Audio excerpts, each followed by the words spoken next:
Hello, welcome to the Sunday show after dark. I'm Forrest Valkai. I'm very tired, and I'm joined today by Paul. Paul, my guy, Hey. how are you? I feel like I haven't seen you in ages. I know, it's been almost a whole day. Oh man, what a good show! It is indeed today. after dark here. Is it after dark where you are? It's on the verge of after dark. It's getting to after dark. I live in Oklahoma, where the sun kind of just does whatever the hell it wants. It plays by its own rules, and so like it'll be dark here sometime, and then it'll be dark for too long, and it's a whole mess. I did not know but that we've got a great the show. laws of physics didn't apply there. That's amazing. Yeah, you got to visit sometime. It's a great place if you like bad places. We've got the weather's insane. The seasons theoretically exist. We have ice storms and we have tornadoes and we got, man, if you like ticks, let me tell you about Oklahoma. It's a great place. It's a lot of fun. It's got a horrible, dark, racist history in every single corner of the place. It just, man, it's like if problematic was a state, Oklahoma. That's where you go. Right on the license plate. I know you up there in Canada land don't have to deal with nearly as much of these things, but America it's a bad place, and we're right there in the worst of it. But today we have a great show here on the internet, which is the good place, on the line, which is the best place of the good places. On this particular show at this particular time with these particular hosts, I think it's going to be fucking awesome. I think we're going to have a great time. I think things are going to go really well. Lines are already filling up, but they are open, especially to theist callers. So go ahead and call in if you're a person who is a believer in things. If you believe in gods or goddesses or ghosts or demons or cryptids or witches or gender binary or or anything else that we are vehemently against this channel, this is your opportunity to call in and have an actual serious conversation with people who actually give a shit about this stuff and who are willing to actually try to have a serious adult discussion about these things rather than just having a cheap, shitty internet debate. That's what we're all about here on the line is not only having these discussions, but helping other people who may be grappling with these things themselves have a place to come to listen to actual conversations and actually come to some understandings about some things. We're here for you. So call in. The number should be on the bottom of the screen here in just a moment. Or if you're not in the US, you can use the web link in the description to call in there as well. There it is right there. That number again is 720-619-2288. But before we get started, I also want to remind people that we have a new podcast here on the line that you only get to listen to through either YouTube membership or better yet, Patreon.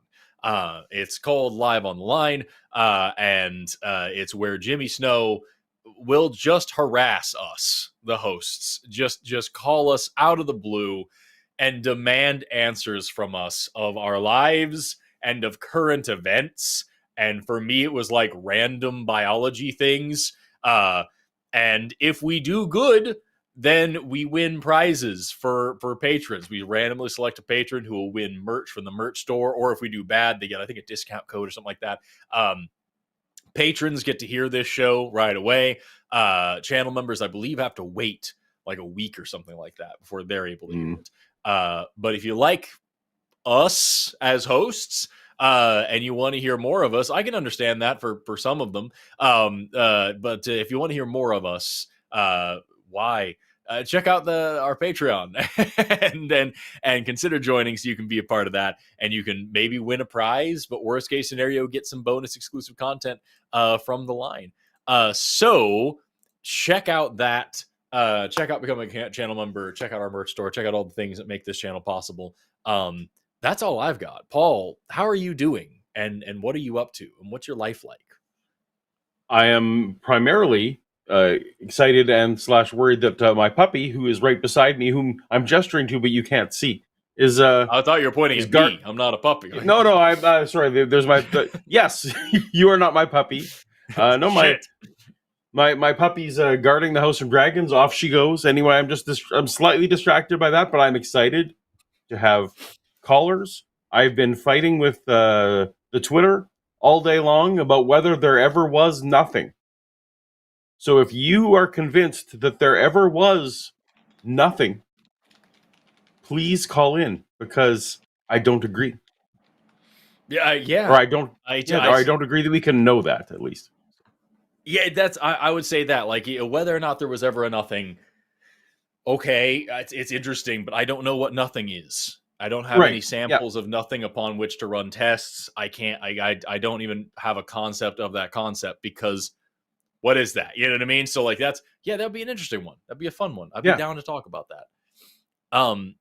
We've got 3 callers in the line on the line right now, and 1 in the screening room that I can see. Do you have Call in Studio open for you? I don't. I'm still the newbie on the show, so I don't get fancy call in studio. All right. In that case, I'm just gonna go ahead and jump right in. We've got looks like one theist who's currently still being screamed. So in the time that we're waiting, we will go for Mario, pronouns they them, calling in from transverse xylophones. That's stupid. Who's an atheist who's asking about naturalistic explanations and interpretations of near-death experiences. Mario, you are on the line. How are you doing today? Hey. All right.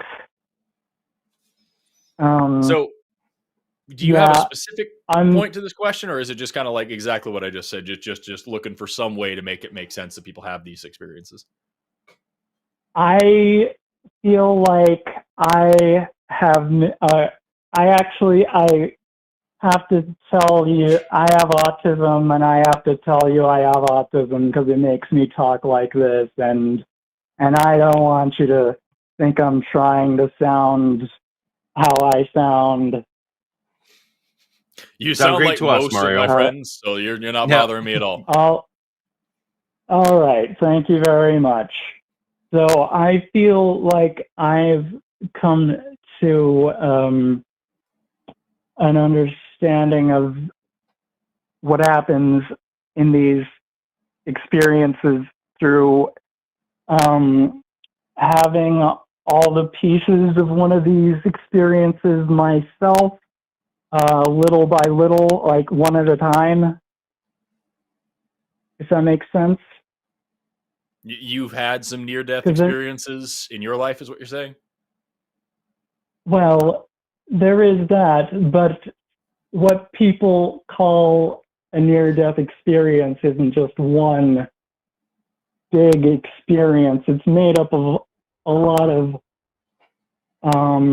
little sub-experiences that, when enough of them happen at the same time, people call that a near-death experience. If only some of those things happen, that's people usually would call that like a psychedelic experience or something. Well, people definitely self-identify pretty much anything they want as a near-death experience. I've been I actually do actively study near-death experiences in my work, and I not in my like day job work, but just in what I do here online. And people just like being self-identifying as a Christian or self-identifying as religious, or in all the categories of self-identification.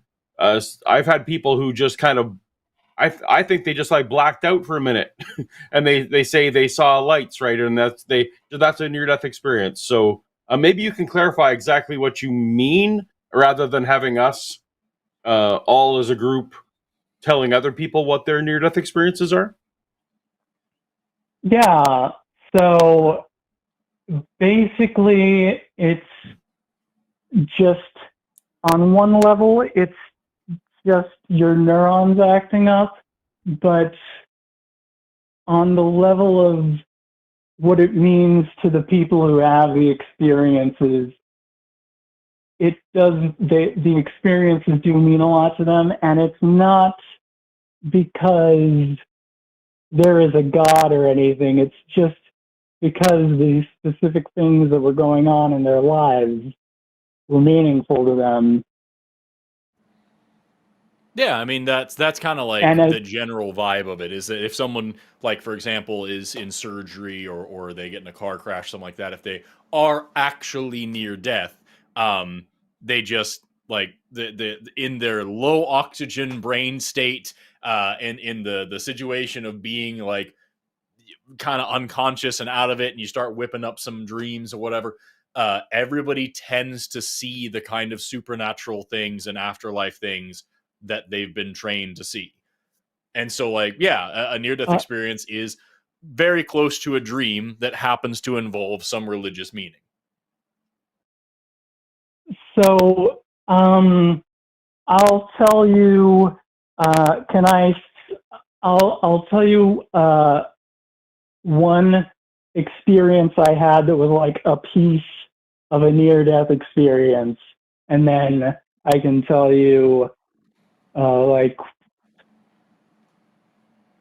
because there's an explanation for it, and then there's like in the the physical, and then there's an interpretation of it, which is just the meaning you take from it. I mean, if you want to, you can, but I think we're all on the same page about it. Okay, so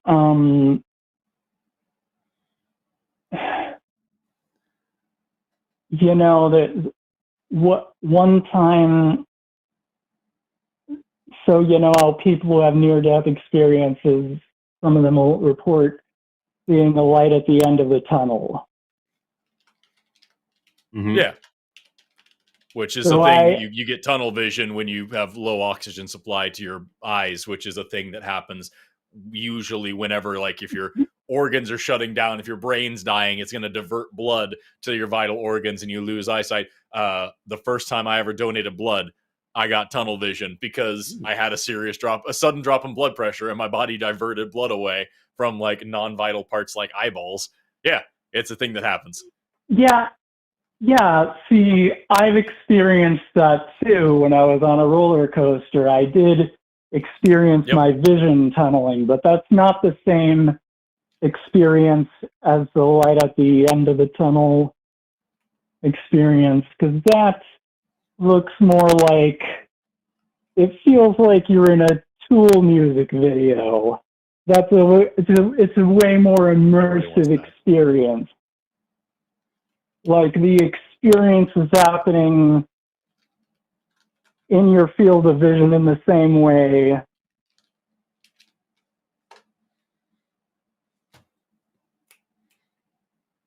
Right. That's just part of having a weird part. It's I love the expression. I think I saw it in chat that, like, everything in our life is a near-death experience until we die. And like, especially like when if you're going through like multiple system failure, if you're going through a drop in blood pressure, if you're going through some extreme conditions, I feel like a light at the end of the tunnel is a reasonable thing that people are going to experience. And if you remember it, you're probably going to prescribe some religious meaning to it. Like I said, I think we're all on the same page here as to like what they are. Did you have anything else you wanted to throw at us? Because we've got a couple of theist callers here, especially one that I really want to bring up because it's somebody that's relevant to Paul. So what it meant to me was I was skeptical that the self was like a real thing. And you'll run into people who have questions about that. I think therefore I am wasn't convincing enough for them. But I feel like in a real way it made me realize that I was real, and because I already knew that I already accepted materialism, so it seems like materialism is harder for most people to accept. See, that was the easier thing for me to accept, What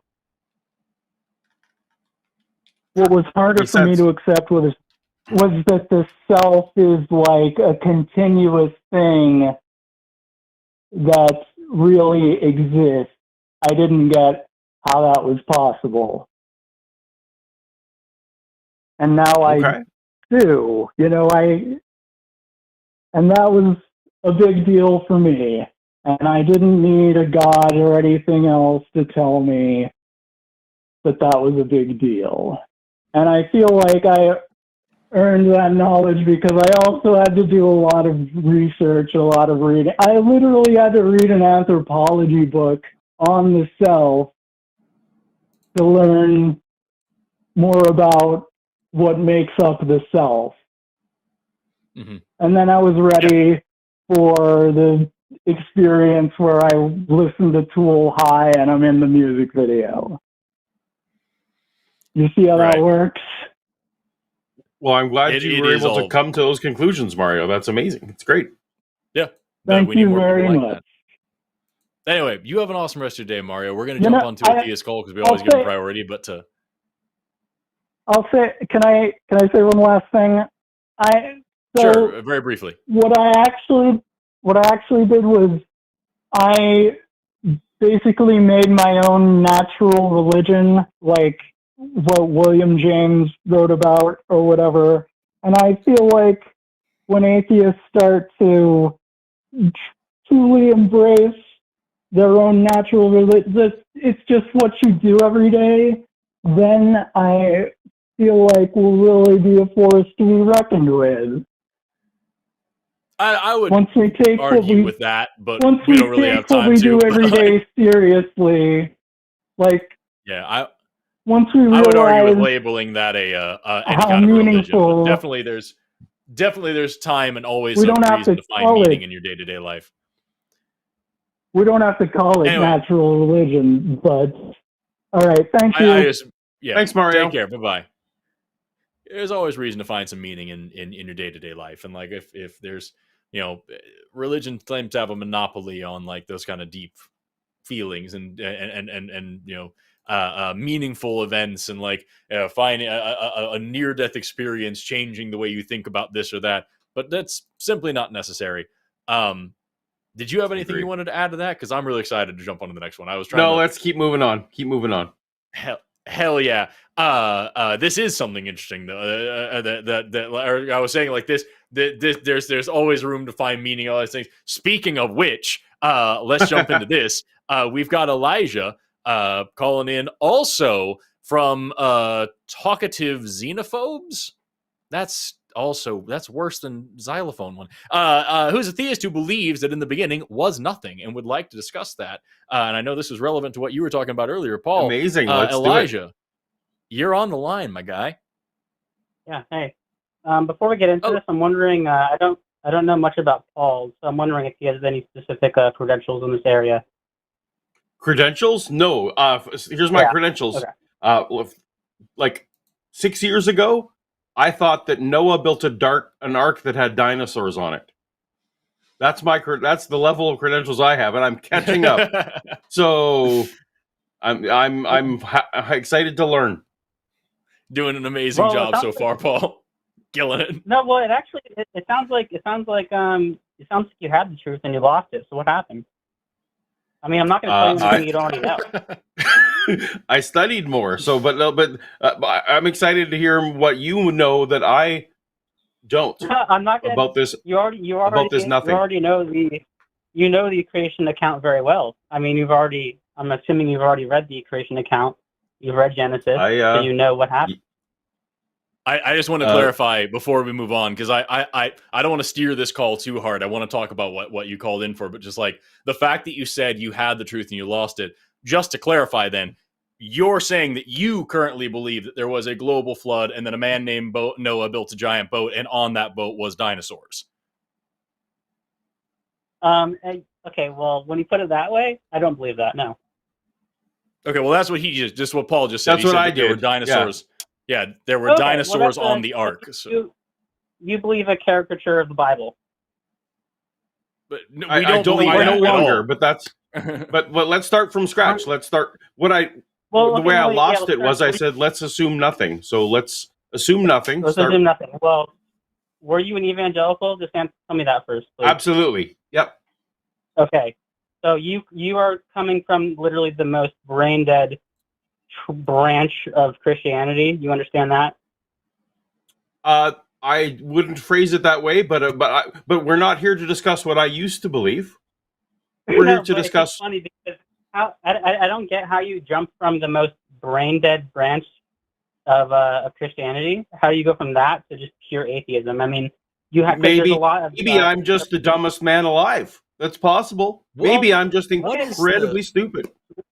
What is maybe the energy here? You, like, what's the vibe? It's like to call in to insult other creationists while also coming in as a theist and saying that there was nothing in the beginning. And I see the last time you called, you were talking about the no atheists and foxhole argument. And I also have a note here in the producer chat that apparently you called in earlier and had a discussion with Matt. So who knows how that went? Maybe that's setting you on a weird edge now as you talk to us. But just very weird to insult what the man used to believe, which he would probably agree with, and then come in to say, well, how did you become an atheist? You lost the truth. It's like hitting from 15 different weird angles at the same time. Very strange way to start the call.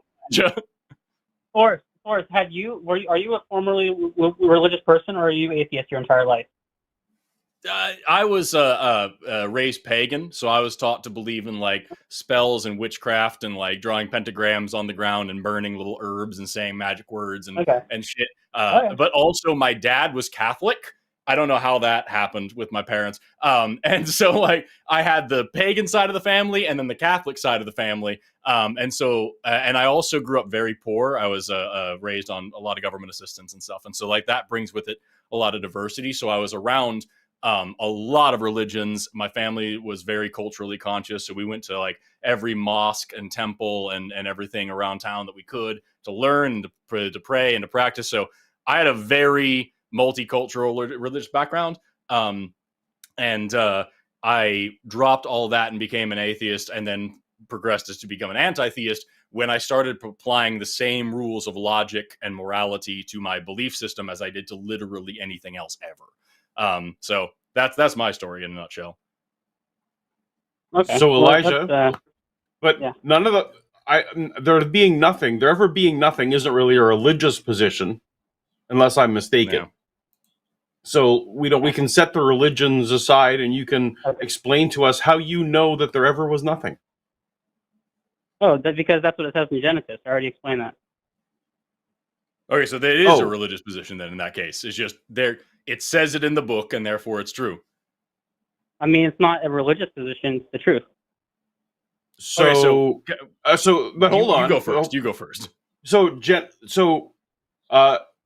Genesis 1:1. Can you quote that for me, Elijah? In the beginning, well, let me look right now. In the when God created the heaven and the earth, that's 1:1, and then 1:2 is the earth began unformed and void. So there's your proof right there. Yeah. No, but neither of those verses have the word nothing in them. Unformed and void. Unformed and void describes something. Absolutely, you can't. Describes nothing. How does nothing, like, if something is unformed, it's still a thing. Like a pile of clay is an unformed pot, and to put void in there, you could just say it's empty. You could.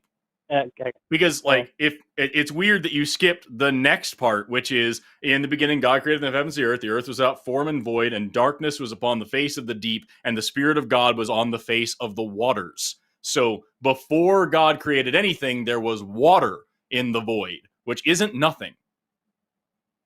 No, yeah, now you're going to Genesis 1:3. So you understand. No, that's still verse 2. No, that's still verse 2, which you stopped on. Is that okay? Well, okay. Yes. Do you understand? First of all, this isn't in the original Hebrew, so this isn't even a faithful translation. Do you understand that the Hebrew is you cannot translate the actual meaning of Hebrew? Do you understand that? So just to be clear, what you're saying is the actual accurate creation account is from Genesis 1:1 to halfway through Genesis 1:2. At the halfway point on that second verse. If you need to interpret the Hebrew, it's all in a chronological order, and in the beginning, there truly was nothing. Okay, and just to be clear, do you speak Hebrew? No. Okay, so you don't understand it either. Yes, no, but literally you can listen to rabbis and talk about this. Well, but rabbis are interpreting, and Rabbis I have understand definitely. Hebrew. Well, no, but understand that I have heard rabbis who violently disagree with each other on this point. That there being nothing is a possible interpretation, but it is not the only interpretation. Oh, yeah. And so I'm curious as to why someone who doesn't believe your book should look at this and say, well, you guys can't agree on what this verse means. Therefore, I should agree with Elijah's interpretation, who doesn't speak Hebrew? That's kind of weird. Why should I believe your interpretation of scientific doctrine? Well, you shouldn't, because my position is we don't know if there ever was something or not. So if you disagree with we don't know. How do you know science is real? You can't verify the basic axioms at the foundation of science, can you? So do you? Just a question. Go ahead. I'm sorry. Do you have any formal training in science, Elijah? I have a bachelor's degree, so no. A bachelor's in what? Is it in a science? And it's in a science, but I don't consider that very credentialed, so not really. Well, I mean, so if it's in a science, like you then that would be some formal training in science. Like what science is your bachelor's degree? I operate under the presupposition that science is true, but I actually don't really know. Can't prove that. Well, that's the issue, is that it's not a presupposition. If you have formal training in science, then you will have taken science courses with a lab component where you learn not only like what we know, but how we know it, the history of how we learned it, and also conducted some basic experiments for yourself. Like when I got my degrees, like, okay, well then you got a bad education then, because like when I got my degrees, like that was a part of it. I proved the speed of light in lab. I demonstrated the force of gravity in lab. I demonstrated evolution in lab. Those are not the fundamental axioms of the universe. So how can you prove that 1 + 1 = 2? Oh, there's 162-page proof on that. Yeah, that's just a truism. Like that's just a logical thing that we can like look at. We're assigning labels to values of things. Okay. And like that's the thing about math, is that it's self-referential. I'd love to continue this conversation, but I do have tickets to Star Wars tonight, so I'm gonna have to go. But so you called in completely unprepared and ready to bounce within 10 minutes? Yeah. Well, you guys took a while to answer me, so too bad. Maybe next time. Yeah, because you're not that fucking important, bro. Like you had nothing interesting to say for 10 minutes. Like that people sucks. Wait for and hours. You're gonna sit here and you're going to sit here and say, like, listen, the beginning of the Bible is true, but only if you interpret it in the way that I do, which is the way that not a lot of other people do, including the scholars that I claim to think are correct on everything. And, like, not even mentioning that Genesis chapter 1 and Genesis chapter 2 are completely different creation stories with different orders of events. Like, you've got nothing to talk about here. Before I go, can I just tell you guys my hypothesis about this entire show? No. Bye. No. Good gravy, y'all. But it's a good time to mention I worked on the Star Wars films, so that's fun. Hey, I'm credentialed. I'm more credentialed on where he's going than yeah. We're all good. Gosh, Arden, do you mind me reading what you put in the chat over here for us to see? Please do. Okay. I know that's like the private chat for us. I didn't know if it was cool, but like right when we took that call, Arden put a note in the chat over here saying Elijah called in earlier and was apparently quite dishonest. Matt requested he personally be called a dishonest fuck. I told him I'd make no promises. So like that's the history of Elijah on this show. Was dishonest with Matt earlier today, was fucking just absolutely lazy with us here at this show. Try harder, Elijah. Just try harder is all. You can't prove 1 + 1 = true. Therefore, Genesis 1:1 and 1.5 are absolutely true. I'm also curious how he interprets that so literally, but then laughed at me that I thought Noah built a boat. But right, okay, well, right. That's what gets me is like the whole like Answers in Genesis also believes that. Answers in Genesis has like whole pages about how dinosaurs were on the ark and how that's actually dragons and it's all based on them taking a very literal interpretation of the Bible and saying that like when it talks about dragons, and I think the book of Job, that the Bible is inerrant and therefore there must be things called dragons and that's what dinosaurs were and therefore dinosaurs were on the ark and blah blah blah, and like they are, I guarantee, better Bible scholars than Elijah and like draw some meaning out of that. And it's still fucking wrong. And so like, such weird energy. You were completely brain dead. And now you believe this other thing that's also wrong because it's not my interpretation of the thing. Because you have to know Hebrew, which I don't, but like other people do. Oh, man. Yeah. Good call. We've got lots of other great shows coming up. By the way, if you're a fan of this channel, if you're a fan of our work, make sure to stick around because we've got lots of other great shows here on the line. We've got TACIS, we've got Chewed Gum, we've got Skeptalk, we've got all sorts of great things for you to tune into. So, and each of the shows have different themes and different vibes and different feels. So, if you like today's show, if you're a new watcher, feel free to check out some of the other ones because they all have a very skeptical spin. But you're going to find certain shows like Skeptalk where we will talk for like 5 solid hours about one particular call and one particular topic and really dig into the meat, especially of an issue which the hosts have some particular expertise in. If it's a creationism call, you're probably going to get me or Erika or Aron Ra or somebody who has some scientific training to talk about that. If you're talking about like a call about philosophy or about psychology, you're going to get Paul and Shannon and other people who are like really skilled in those areas. If you want to talk about like women's issues in religion, about purity culture and wifely duties and the differential forms of oppression that hit different genders, you're going to want to tune into Chewed Gum and really get some validation there. Like there's so many great shows on this network. So if you're new here and you're just now tuning in for the first time, holy crap, do we have a smorgasbord of cool content for you. But for right now, keep you excited and interested, we've got yet another person who I read that message from Arden a second ago. I didn't mention that it also included this next caller.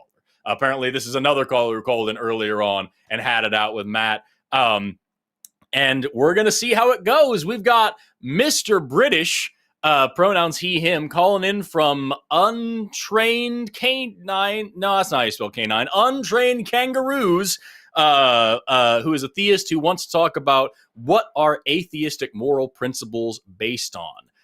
Mr. British, you are on the line after dark. How are you doing today? I'm very well. How are you? I'm doing very, Loving very well. the By the way, accent.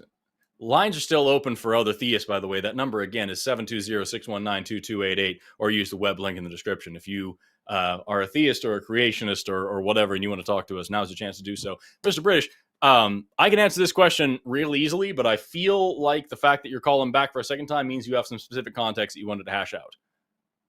No, I'm interested in hearing your simple answer initially. Sure. Paul, do you want to go first? Do you want me to? No, you go ahead. You got it queued up. Okay. Sure.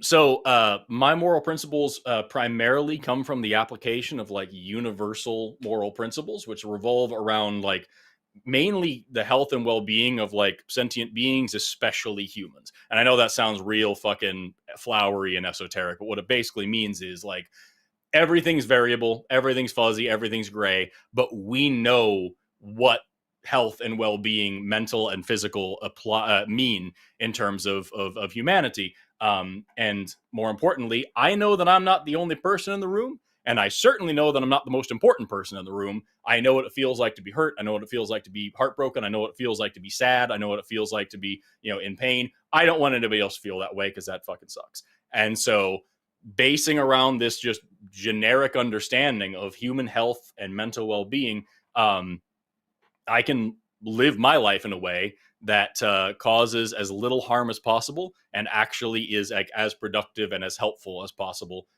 to the humans around me, and preferably, other sentient animals as well. That's like the long and short of it. I can get into more details if you'd like, But I feel like that's enough of a jumping off point to kind of move I think forward. Thank you. You've used a term, universal moral principles. I said, what are atheistic moral principles? And then you've used universal moral principles. You've used the terms harm. You've used the term well-being. I'm happy to clarify any of these terms if you'd like. No, that's fine. Do you accept that they're all very, very subjective? No, I don't. You don't accept universal in this context simply means like applying the same way in all scenarios. So like that's not a subjective thing. That is by definition objective. It's I'm going to apply this principle across the board. Can you expand on universal and applying it in all circumstances? Can you give us, say, for example? Sure. Can you give us an example? Yes. Yeah. So what I mean when I use that terminology, I'm basing that off of I can never remember the guy's name. I'm 99% sure it's Kohlberg. Kohlberg was a psychologist who came up with like the kind of like hierarchy of like moral development. I'm 99% sure that's the guy's name, but I'm never quite sure. And no matter how many times I double check. But long story short, I'm pretty sure there were like 6 levels and they're grouped into 3 boxes. The very much simplified, watered down version of it is that like the most basic rudimentary kind of morality that's possible is if I do this, I get hit. And if I do that, I get a cookie. And so I'm going to do this thing and avoid that thing. And then a little bit up from that, you have, I'm going to do this thing because the person in charge told me to do this thing. And a little bit up from that is I'm doing this thing because society as a whole is doing this thing. And there's like, like I don't want to stick out. I don't want to be ostracized from my group. And then a little bit up from that is there's some social benefit. Like I'm actually like kind of like working in my little group here. And like the actual like pinnacle of moral development in this guy's framework is the universal or the application of universal principles, where you actually come up with like what are some actual fundamental like laws, so to speak, in big quotation marks there, that I believe in, that I can then apply to pretty much every situation. And so that's what I'm talking about there. When I talk about human health and well-being, that's not a subjective thing. Like you can't, it doesn't matter how you feel about being stabbed. Being stabbed is a bad thing for you. And so like, sorry. Can I just interject there? Sorry. Could you kindly just remind me of your name? What's your name again? Sorry. My name's Forrest. What is it? Sorry. Forest, like a bunch of trees, only with an extra R. Hi, Forrest. Hi, Forrest. So, hello. Let's just take that example: stabbing someone. Yeah. Or someone being stabbed. Yes. You said in all cases it's bad. Is that right? So you could be real pedantic about it and be like, well, a vaccine is kind of like a stabbing and those are good or something like that. I mean, like actually surgery like, or something. Yes. Yeah. So like, I mean, like without someone's consent, putting a knife into their abdomen in a way that would cause them grave bodily harm is generally considered to be a non-healthy thing to do. And so like, I'm not going to do that to people because it would cause them grave bodily injury. It would be painful to them. It would be violating their bodily autonomy. It would be putting their life at risk just for like whatever reason I'm doing. There's really not a good scenario for that. And of course, like I said at the beginning, everything's fuzzy, everything's gray. If I'm defending my life or if I'm defending someone else's life from an attacker, then maybe you could call that a good thing. But that's where like kind of like relativism and whatnot comes in, which is very important. But in general, causing someone grave bodily harm is a bad thing to do. One thing I wanted to say about a comment that you made with the previous caller, you both said something really nice. You said, let's just take it down to nothing. And I echo your sentiments about the previous caller. They were rather bigoted. No offense to them. But can we go back to the same nothingness? Would that be okay? Are we still talking about morality, or you want to talk about the university? Yeah, in relation to the actual specific point you made about consent and grievous bodily harm, you're conflating the idea of morality with legal terminology. So I don't want you to. I think it's dangerous conflating. Well, consent is a legal ethical issue, and grievous bodily harm. It's not a legal issue. Definition. Well, I mean, it is a legal issue, but that's not why I care about it. Laws are not necessarily moral, and morality isn't necessarily the law. I don't conflate the two. Consent is actually like a different thing that we do embody in the law quite a bit, but it's much more important than the law. Even if stabbing was legal, I still wouldn't be about it. So, Mr. British, I have a bit of a rule. Mr. British, sorry, I have a bit of a rule when I have a long discussion about morality, and that is that I need to agree to what the other person's definition of morality is, or at least we need to be on the same page about what the definition of morality is, so that we're not spending hours just talking past each other. So you just told Forrest what is or isn't morality. So I think maybe we're operating on different definitions. So tell us, please, what definition of morality, for the sake of this call, that we will be using. Yeah. Can we agree that it's the difference between what is right and wrong? Can you? I need to punt that then to what your definition of right and wrong are. Yeah. Well, what I think the other person made a very good point. We don't want to go down the rabbit hole of what is right and what is wrong. I want to understand, and in terms of moral principles, there's an element of subjectivity as what is right and what is wrong, right? Please tell me what right and wrong are before I can agree or disagree. I have a definition of right and wrong, but I'm guessing they're not the same as yours. Okay, why don't you give me a definition and then see if I can agree with it? Sure. Right is the extent to which something encourages flourishing and discourages harm. Wrong is something that encourages harm and discourages flourishing. That's what I'm talking about morality. That's what I'm talking about. And when you use the word flourishing, are you meaning like development of like society or of the person, or are you talking about is there something more to that? Both, from that's where it's, because of course the greater, the more macro the scale, I feel the more moral the option, but there is obviously micro scales to that. So, but I just want to make sure I'm on the same page with you. Oh, okay, gotcha. Yeah. Essentially, you're going down the utility.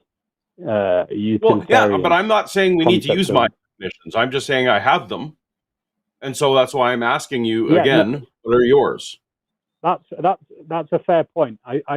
Why don't we both agree on your definition? I don't think there's anything wrong with that definition in a broad sense. Okay, so we can move on with the argument. Yeah. Sweet. So essentially, when I talked about going back to nothingness, let's just imagine there's 7 billion people in the world. There are no laws, okay, and there are no rules. How would an atheist go about governing these 7 billion people and applying? Let's say there's no God. And everyone believes there's no concept of God, and everybody's an atheist. Mm-hmm. How do you think society would function without? Do you suspect an objective? Do you suspect that people who don't believe in God can't tell can't vaguely tell if an action is intended to be harmful or not? I'm not saying that. Well, it's just okay. We didn't know why you made such a clear definition of that, but that's fine. I actually have I might be uniquely.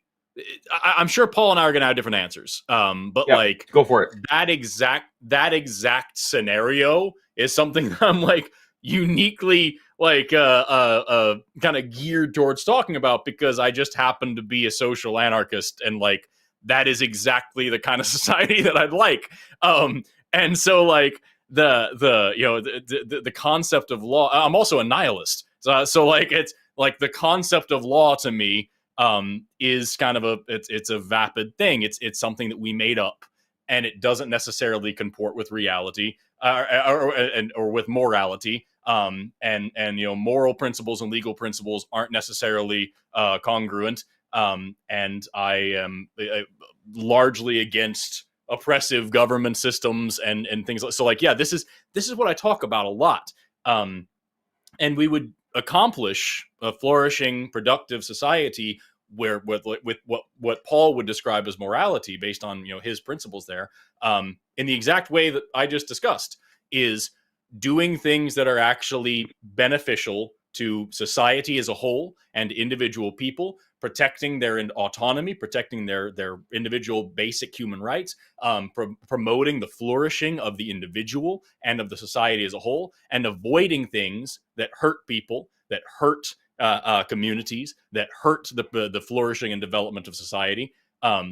Obviously, there would be some fuzzy gray area in there, as there is with everything. Sometimes you have to limit freedom in order to maximize freedom on a grand scale. For example, I've sacrificed the freedom to murder people in order to live in a society where we punish murderers. But that's cool for me because I didn't ever want to murder anybody. That's not something that I'm particularly interested in because of my moral values. So that's not really a significant sacrifice for me. And so like, that's kind of the thing, is if the society is geared towards the flourishing of like every individual person, especially geared towards education, especially geared towards equality. My philosophy is like heavily rooted in the concept that equality and liberty are inseparably linked, and that if your society isn't equal, it is not free. So if we're really focusing on equality, and if we're really focusing on like the production of healthy, well-adjusted, productive human beings who are ready to go out into the world and do their level best and follow their dreams, I think that you would have a very moral society that you don't have an issue with. I don't want to use the word crime because I don't want to risk conflating legality with morality here again, but like with immoral acts like rape, murder, robbery, whatever else. But how you said you're a social anarchist, right? And you don't. Yes. You don't believe in laws. You don't really believe in laws. You don't think we should be governed by laws, etc. Not in the way that we are. If I bring not in you the way back, that we are. If I bring you back to this notion of 7 billion people in the world, there are no laws. There are no governments. Everyone's an atheist.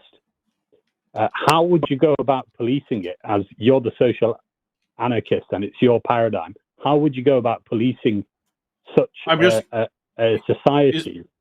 Is this a social engineering call? Like we're just discussing? It's not social engineering. It's not a social engineer. No, it's not a social engineering call, because I'm trying to explore what your thought processes are as atheists. But Forrest and I don't agree on this at all, and we're both atheists. So we're not. Mm-hmm. You're now not in the realm of atheism versus theism. Right.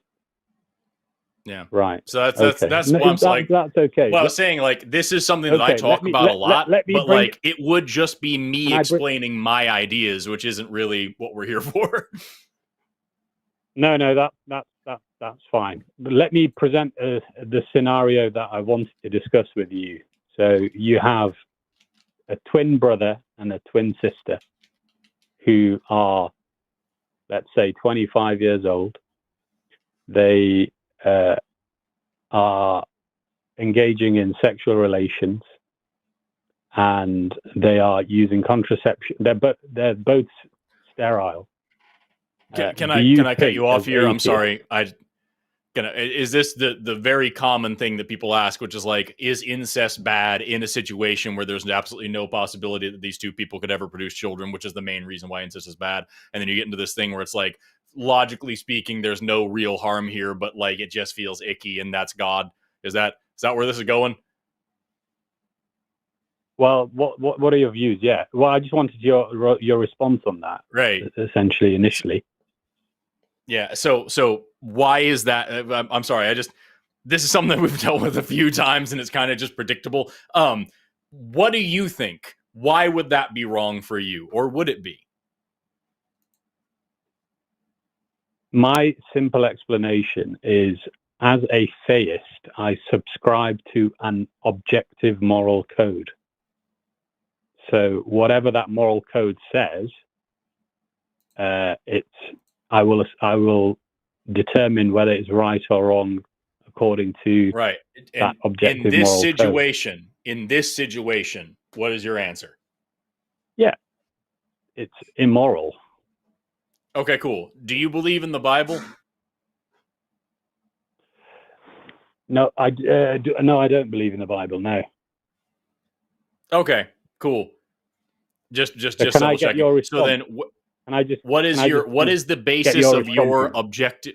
What is the basis of your objective moral code then?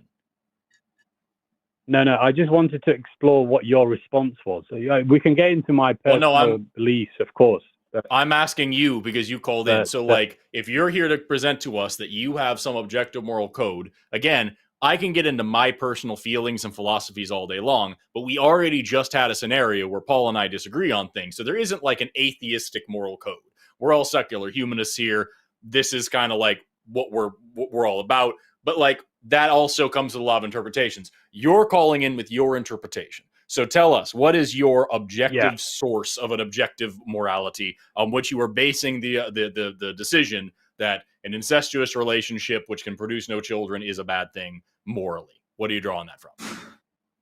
Well, to be honest, it doesn't matter if a theist subscribes to a more objective moral code via a scripture or some divine revelation, then that's something that they're entitled to.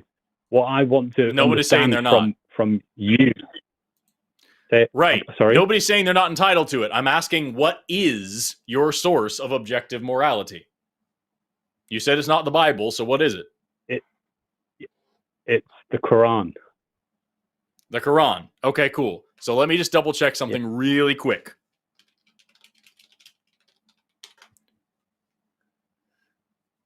Do you accept that the Pentateuch, the first 5 books of the Hebrew Bible, accurately reflect your beliefs of how the universe began? No. Do you believe in Adam and Eve? Yes. Okay, cool. How many children did Adam and Eve have? I'm not well versed in religious scripture. I would need to go back to it, read it. You probably should be if you're drawing your moral system from this scripture, right? Well, absolutely. It's a work in progress, but what I want to understand is the arbitrariness of your moral compass does not. Here we go. I just looked it up and I found Adam and Eve had 40 children in the Quran, male and female, from 20 twin pregnancies. So apparently, this is just what I found online. So if there's a Quranic scholar out there who wants to correct me, that's fine. But according to this, just Wikipedia thing that I found, the Quran says that that Adam and Eve had 40 children. They had 20 pregnancies with twin babies, male and female. So that's the book you're drawing from, right? Yeah. Okay, cool. Where did the rest of society come from after that? I think your source is incorrect. I wouldn't rely on Wikipedia. Let me double check. It doesn't matter if it's 40 or 4 or 400. The quantity doesn't matter. So you would agree that the second generation of humans were brothers and sisters, right? Absolutely. And then where did the rest of humanity come from after that? Well, they continue to multiply, right? With brothers and sisters. It's a mathematical. Who was multiplying? The brothers and sisters were either having sex with each other or their parents, right? Right. So then you think that incest is actually good. No. Forrest, let me explain to you, because Please. It's very difficult for an atheist to understand scripture without actually understanding what God is. So rather than going to scripture and saying, this is what you believe, does that make sense? No, it doesn't, because you said that your objective source of morality upon which you base all moral thinking, the objective standard that is separate from you, that tells you what is right and wrong, is the Quran. And now we're pointing out that in the Quran, it explains that there were exactly 2 people at the beginning of humanity, and those 2 people had some children, who, however many number, doesn't matter. The rest of humanity existing means those children were having sex with either each other or with their parents, or maybe both.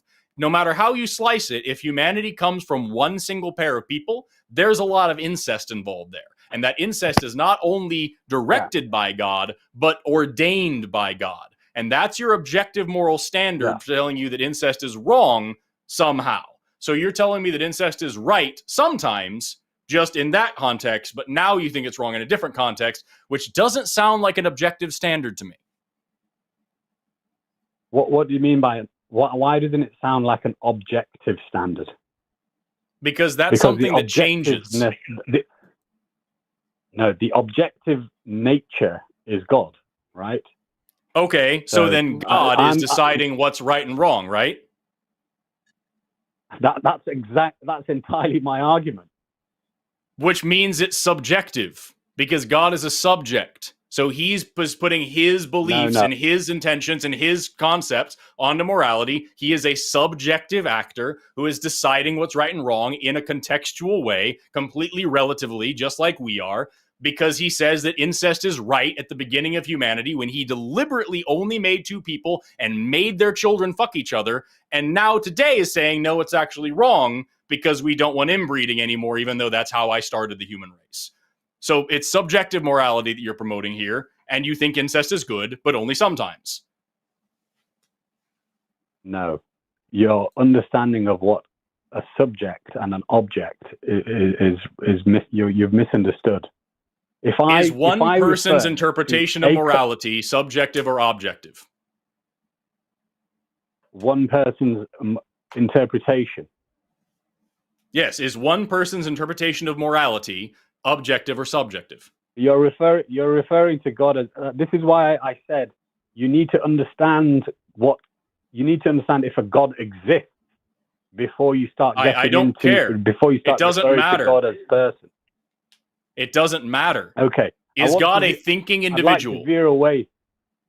I don't want to veer away. I want to have you answer this question. Is God a thinking individual? Have I met God to know if they're a thinking individual? They think like you and me? I would love for you to actually answer the question instead of dancing around it. Does God have an opinion on anything at all? Does God have a view? Yes, of course. Yeah. Okay. Then it's a subjective view, because God is an individual with a mind that has a view, an opinion on things. That means it's subjective. That's what the word subjective means. Yes, I accept that, but the code that God has presented is God's code. And if I ascribing to it subjectively, I am ascribing to an object, which is the moral code. So then you're telling me that the Code of Hammurabi, is objective, because a subjective person wrote it and other people ascribe to it. What's the Code of Hammurabi? It's a set of laws it's an ancient set of laws. Good enough for now. We can pick a different one if you like. The United States or Britain's Code of Laws. The laws that if you go and get a traffic ticket today and go to court about it, that's an objective source of morality then. Yes? Absolutely. Okay, I strongly disagree. Well, it's objective. So, I mean, Forrest, it might be objective in the same sense that, like, the rules of chess are objective once we've subjectively decided to agree to them. That's exactly what I mean. That's exactly what I mean. Okay, I can track with that. It's a crappy use of the word objective in the context that I think you're using it. But I can track with it. Just right. That's what he's trying to say, I think. Okay, so you're just saying if we arbitrarily choose God, that those rules are clear. That's what you're saying, Mr. British? It's not arbitrarily choosing. No, God. it is arbitrary because I haven't chosen to follow those same rules, so it is at least somewhat arbitrary, right? Like we're not all choosing to follow them. So yeah, okay, I'll grant you that. I think you've been fair with trying to understand where I'm coming from, and I share the same sentiments in your argument. Did we lose him? Move the conversation on a little There he bit. is. Okay. Can you hear me? Can you hear me? We can now. You got out. You cut out for a minute there. We got you, okay, so in that weird sense, not weird sense. Let's say it. That's a bad characterization. In that sense that you are using objective. So sure. Then you have objective morality as long as you're also agreeing that you've subjectively chosen it. Forrest and I are subjectively choosing well-being and harm in vague general sense, as what we base our decision making on. So that example you gave, we would evaluate whether or not twins having sex. We would think about whether it's causing harm, and we would think about the extent to which it's having flourishing. I'm not going to dignify right now as to where we would land on it, because I feel like you want to do some kind of weird gotcha. But the factors that we would weigh in, in are, does it cause harm, and does it increase flourishing? And we would have a lively discussion and a lively thought process about that. And because that's the morality that we have subjectively chosen to use, and therefore we can make objective judgment calls within that subjectively chosen frameworks. So it sounds like we largely agree. You've chosen one thing, we have chosen another thing, so we both have grounding. Yes. Okay, can I just touch upon your points about well-being and harm? Sure. Now, okay, but are you agreeing then to are you agreeing to the we're closing one chapter, so you're agreeing that was the point? No, and that I can hear where you're coming from. Cool. All right. I understand. Now, when we look at you basing your moral standard on well-being and harm, if we take this scenario of 7 billion people who are all atheists, how there's going to be so much conflict. Because but you're talking about governance, not what's moral, right? You're not talking about what's moral anymore. You're talking about governance. It's going to be impossible to govern. No, it's not. And also, just a little bit ago, when you thought I was conflating like governance and morality, you got onto me for it, and now that's exactly what you're doing. You're saying, how do you run a society with this morality? When a minute ago you were telling me you're talking about law when you're talking about things like consent, not morality. Why are you doing that? Why not just talk about individuals like we're doing?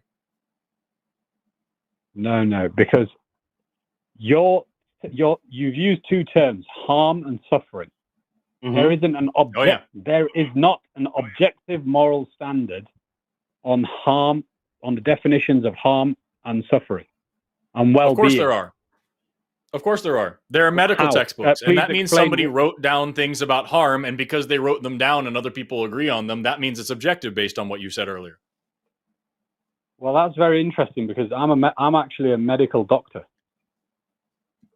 Okay, I study biomedical science. We're on the same page then. We understand that there's a lot to do. Like, if you or I are on the same page there. All I'm saying is, if you and I are on the same page here, if both of us have a background in a little bit of medicine and biology, then like we can blanketly say, I'm sure you can agree as a physician that eating rat poison is bad, but eating apples is good, right? Well, not necessarily, because you would have to exactly because the fact of the matter is you would have to eating. You would have to assess the situation on a case-by-case basis. So there's no Is that a problem?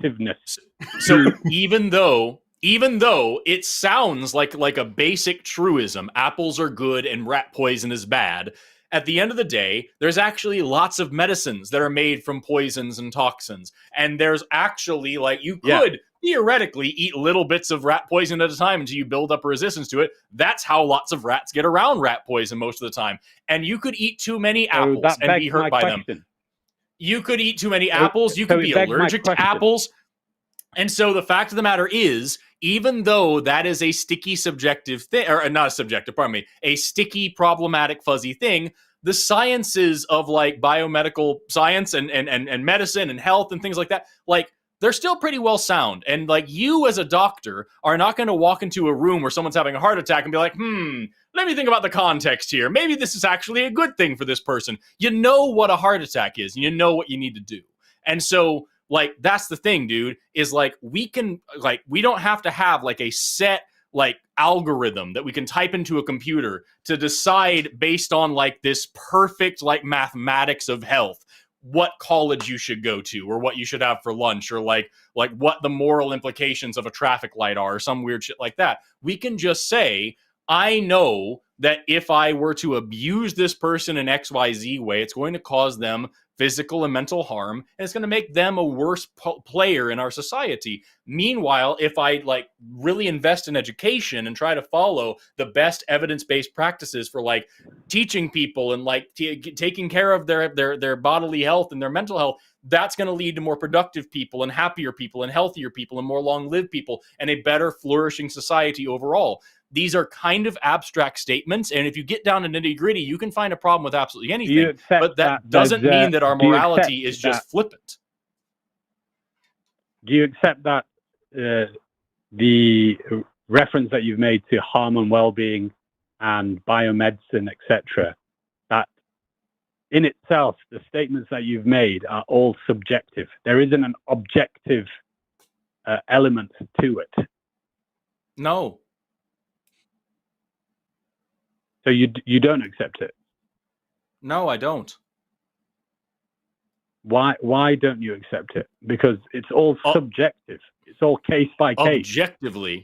Objectively, like, let's go for an extreme example here. Objectively, a stroke is bad for you, right?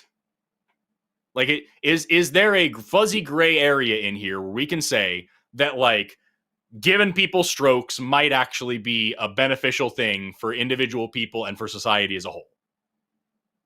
Well, can I answer that question? So I asked. If you have a massive brain tumor and you're operating on a brain and you get the majority of the tumor out and you have a massive stroke, but you haven't died as a result of the surgery, then actually the benefits and harms of taking the tumor out and having a massive stroke outweighs the risks of having the massive stroke, because you're still alive. Mr. British, here's what you just did. But here's what you just did. You used harm as your criteria. So harm. Yes. So obviously, every individual action in an individual circumstance may move you closer or further away from harm, but you are still using and appealing to harm. Right. That's the thing, man. It's like you just said, like, what you just said was really important, because you're talking about, like, at the end of the day, the benefits outweigh the harms. You know that there is no such thing as there's no touch without a trace. Anytime you give, hold on, let me finish what I'm saying. Let me finish what I'm saying. You know that if you give somebody medicine, there's always a side effect. You know that when you do surgery, you are necessarily causing bodily harm in order to get some perceived benefit. You know exactly how much you have to hurt someone in order to heal them. That's the whole point of medicine, is like trying to make that balance. But just because something's complicated and just because there's a lot of variables involved doesn't mean that it's subjective or arbitrary or open to, like, just, I guess it's kind of just up to your interpretation as to what it is. That's still an objective standard of whether somebody is alive and healthy or dead and sick. Your question was, let's take something really big. Let's take something we all agree having a massive stroke is bad. And I disagree, and I've told you. But essentially, what you described isn't good. What you described is better, not good. Mm-hmm. That's the difference. Okay, thank you. So there is no scenario. There is no scenario in which having that massive stroke is a good thing. But in your scenario that you presented, you're giving this person brain surgery to remove a tumor, and they have a stroke. At least they don't have the tumor anymore. That's better, but it's not good. The stroke is a consequence. It's a side effect. It's something that you can pick a better scenario. It's still not good. I'd rather be punched in the face than punched in the nuts. I'd rather not be punched at all. But punched in the face is better. And so, like, that's what you're describing here. It's better. It's not good. I'm bringing it back to my argument of that being subjective. Okay? So you're talking about it being... No, Mr. British, sorry, you are talking about it being circumstantial. You're talking about it being circumstantial. Circumstantial is not the same as subjective. Exactly. Okay. You're saying circumstantial is not subjective. Okay. It's not the same as subjective. It's not the same as. They're not equivalent things. Yes. They could intersect, but they're not the same. Now, my understanding thus far, Forrest and what's your name? Sorry, Paul. Forrest and Paul is Paul. Yes, Forrest and Paul. I think my understanding of your moral code of conduct essentially is reduced down to a biopsychosocial medical model of. Does that make sense? Is that right? Well, it's not medical per se. I'm not sure medical is moral, but you cut out the very last second there. You said a biosocial medical blah blah blah concept of something, and then you said, "Am I right?" What was that last word in that sentence? So I make sure I'm agreeing with something that I actually agree with. My preliminary understanding of your code of morality is reduced to a biopsychosocial medical esque code. It cut out at the exact same place. A code of what? A code of what? What's the last part of that sentence? A moral code. That moral code. Okay, we'll just go with that. Like that's fine. Yes, it's all reduced to biomedicine essentially. Pretty much, yeah. I'd be cool with that characterization. It's a little like obviously it's going to be a little bit more complex than that, but like that's a great way to summarize it. There is no morality on Mars because there is no life on Mars. So like nothing bad can happen there. But here on this planet, we have thinking people and creatures that can feel pain. So therefore, there is a moral concept. Yes. Okay, I think that's a fair response, and I want to take that a step further. Sure. So if we go back in time, we've been on this for a while. Yeah, no, I understand. If we go back in time, and when we go back to the Big Bang Theory, there's an idea of the singularity. What created the singularity? Okay, so that's not a moral question anymore. Yeah, are you moving on to a totally different topic, or is that a moral thing that you're trying to bring up? No, obviously it ties in with the idea of a creator, right? Okay. That's not the same as morality. Because you've talked about science, and I've essentially said you're reducing your moral code down to science, right? And you've agreed with that. More or less, there's a scientific framework, yeah. But again, I can't stress enough. It's just because I have a scientific framework. Yeah, it's empathy is basically what it is. Yes, I can't stress enough. Just because I have a scientific framework, I'm not going to spend much longer. Because I'm sure you ask your question, and I'm going to trust you that it relates. Let's go. Yeah, so you're asking what created the singularity? I don't know. Because you're asking, it's the same caller. We don't know. We don't know. Yeah, we don't know if there was nothing. So you're asking, we don't think before the Big Bang, and the Big Bang was the begin. Sorry, hold on. You're asking what happened before the Big Bang, and the Big Bang is, by definition, the beginning of space and time. So you're asking what happened before the concept of before had any meaning, before time started, and you're asking what happened outside of literally everywhere. So in a place that doesn't exist, at a time that isn't. I didn't say anything about before. I said what created. You said what created the singularity, which is asking me what is existing and what is doing things. Doing things requires time. You're asking what happened in a time, in a place, with with some creature or whatever, or being or whatever that's existing outside of everywhere before time started. That question makes no sense to me. I don't have an answer for it. I don't know if it can be answered. I've got one more question. That's where the position of science is, as far as I know. I've got one more question, Forrest and Paul, before I go. Okay. Can't wait to see how this falls back into the script. Because the first question and the second question are related, because we've talked about moral principles, then we extended it into science. I asked you, the second question was very short, and you've answered it very succinctly. If God came in front of you right now, let's just say there was a God, and God came in front of you, Forrest and Paul, right now. What would it take for you to both be convinced? I have an answer. Do you have an answer, Forrest? I do. My answer, sure. No, you go first. Go ahead.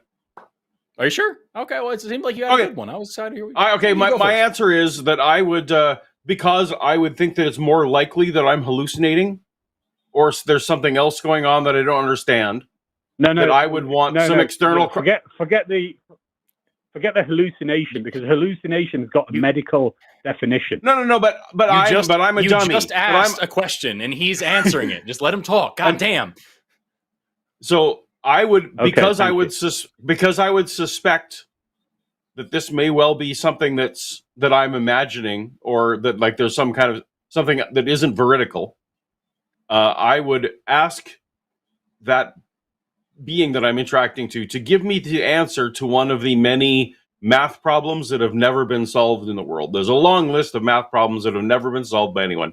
I know that I'm not good enough at math to come up with the answer. So that would be able to tell me that it is not purely an internal thing that I was experiencing. Now, that wouldn't necessarily rule out that it's a non-divine. I would love it if you would just let him finish answering your question, dude. Just let him talk. Absolutely. Right. So that wouldn't be enough to tell me that this was a divine being, obviously, and it would, because it could be another being that's just smarter than all of humanity. But it would be a good start for me, and I would at that point have pretty good reason to believe that being was worth being listened to, and then I would investigate further. But that's my answer. That's a good answer. Okay. I have an answer as well, but I'll let you respond to his first. Forrest? Okay, cool. Yeah, so I would. That's a very. Yeah. Sorry, so for me, to respond to him? Do you want me to? Yeah, please. You respond to him first, and then I'll give you my answer. Yes. Thank you very much.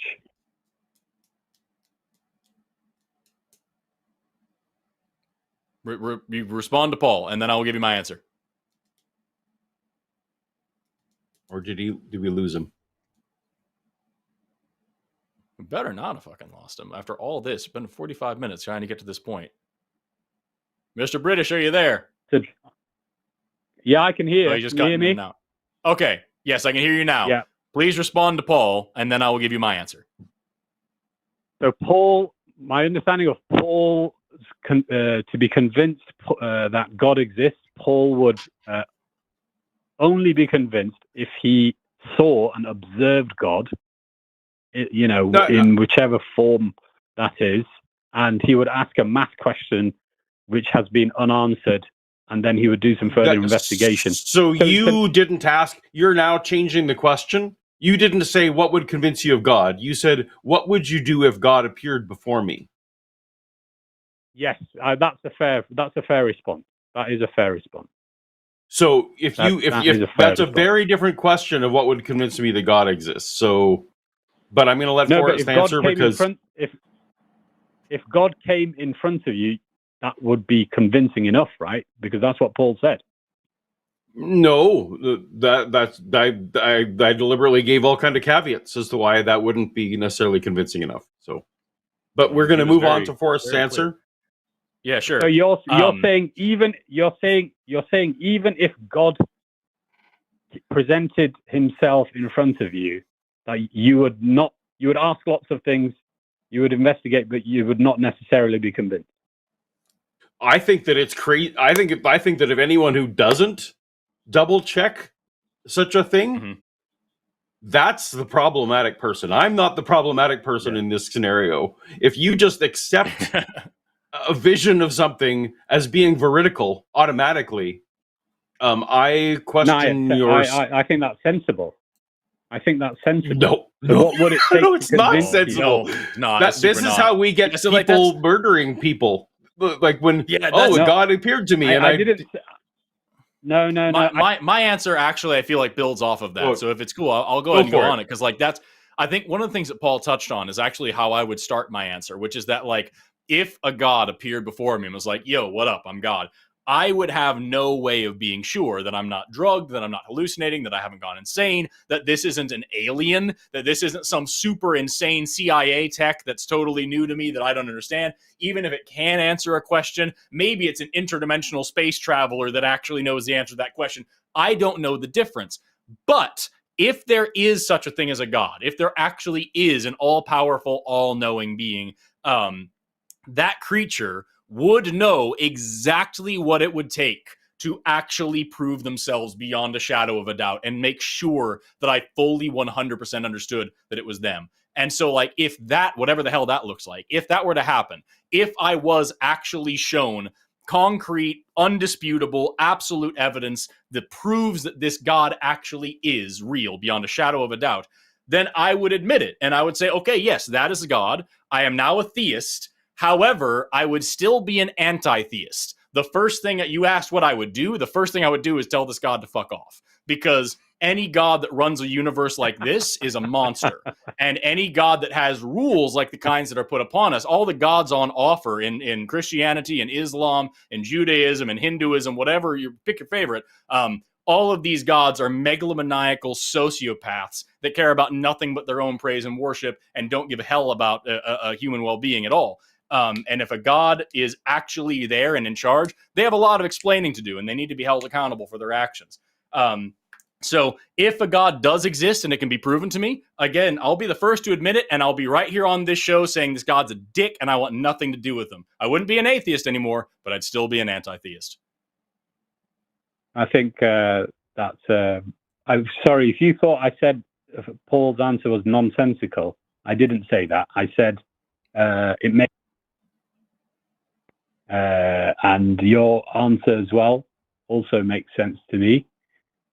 So my understanding is you've got a show, a call-in show, where there will be nothing anybody can say ever to convince you, essentially. No, that's not what either of us said. You posited a next time you call in, which it sounds like maybe you will. Don't posit that question. Instead, posit the question. What you're really looking for is what would convince you that God exists. We don't have time for that right now, but next time you call in, ask the question that you really want the answer to. I went one step further. I said if God presented himself in front of you, but that's not. I understand it would be sense. If you let me finish, I said it would be sensible to further investigate whether this is, you're not having a hallucination or whatever, and to essentially confirm. Forrest said yes. Forrest would say he's a dick. I don't want anything to do with you. You've got lots of answering to do, and you said yes. You'd ask lots of questions, then talk about what would convince you. But essentially, the point of this show is whatever anybody says, even if God presented themselves in front of you, you would still have issues. And with that, thank you very much. Okay, that's a misrepresentation of what we just said. But hey, man, yeah. Keep on straw manning and keep on misrepresenting, and you'll keep on believing. Exactly. It'll be great. Call in better with a better microphone next time. Yes, definitely improve your microphone. The point of this show is, what do you believe and why? Mm-hmm. Not convince us is not the point. But also, then I think, for me, the answer is I don't actually know what would convince me, and perhaps it is literally someone phoning in. Maybe that is the thing. Well, that's the thing. Is like if you talk about anything in science, that's the point. Is like building a reasonable argument and getting to like where you actually have a convincing thing. Yeah, I try to point back to like plate tectonics. In the 1960s, there are people alive today who were born in a time when the world didn't believe in plate tectonics, and where there was a big fucking public controversy about whether or not we should be teaching plate tectonics in school, because it's this controversial theory that's like changing what we think about geophysics. But it turns out plate tectonics is true. And you know what got us there? It's evidence and like reasonable arguments and having like actual discussions about reality. That's what would convince us of a God as well. More than likely, it's like if something exists, there's going to be evidence for it, and that evidence can be grappled with. And that's what this show should be for, is like actually grappling with that evidence, talking about it, bring us your, what do you believe and why? We'll discuss it. Maybe it will be good enough for us. Who knows? But to sit here and say, okay, so you're plugging your ears, and like, even if God himself showed up, you wouldn't be convinced. That's not what we fucking said. We said we double check. And I can show up and say I'm God. That doesn't prove anything. Right. Exactly. I have to demonstrate it. You know what I mean? Like, this guy better be able to do more than some cheap magic tricks in order to convince me. What we did not say was, well, I will only believe in plate tectonics if I myself see the continents shifting. Like, that's not right. Go watch Pangea break apart, and then you can tell me the plate tectonics is. No, you just need evidence for it. Exactly. And like, that's It's oh man. I'm gonna move on. We've got a few theist callers on the line. And there's one atheist caller that's been waiting for like 90 minutes, and it'll be a very, very quick answer. And I don't want to keep him waiting for too long for a very quick. Can we take that one really quick? You cool with that? Absolutely. Okay, we're gonna knock this one out because literally all the other callers are theists. Dave, pronouns he, him, calling in from colonic osteology. Bones in your butt is what that would mean. Dave, you're asking, are there species with life cycles short enough that we can see them evolve in our lifetimes? Yes? Yes. That was my original question, but oh my God, there's so much I'd like to talk about. I don't mind waiting until the end of the show. If you want to get to the theist callers, please be all I'm loving this.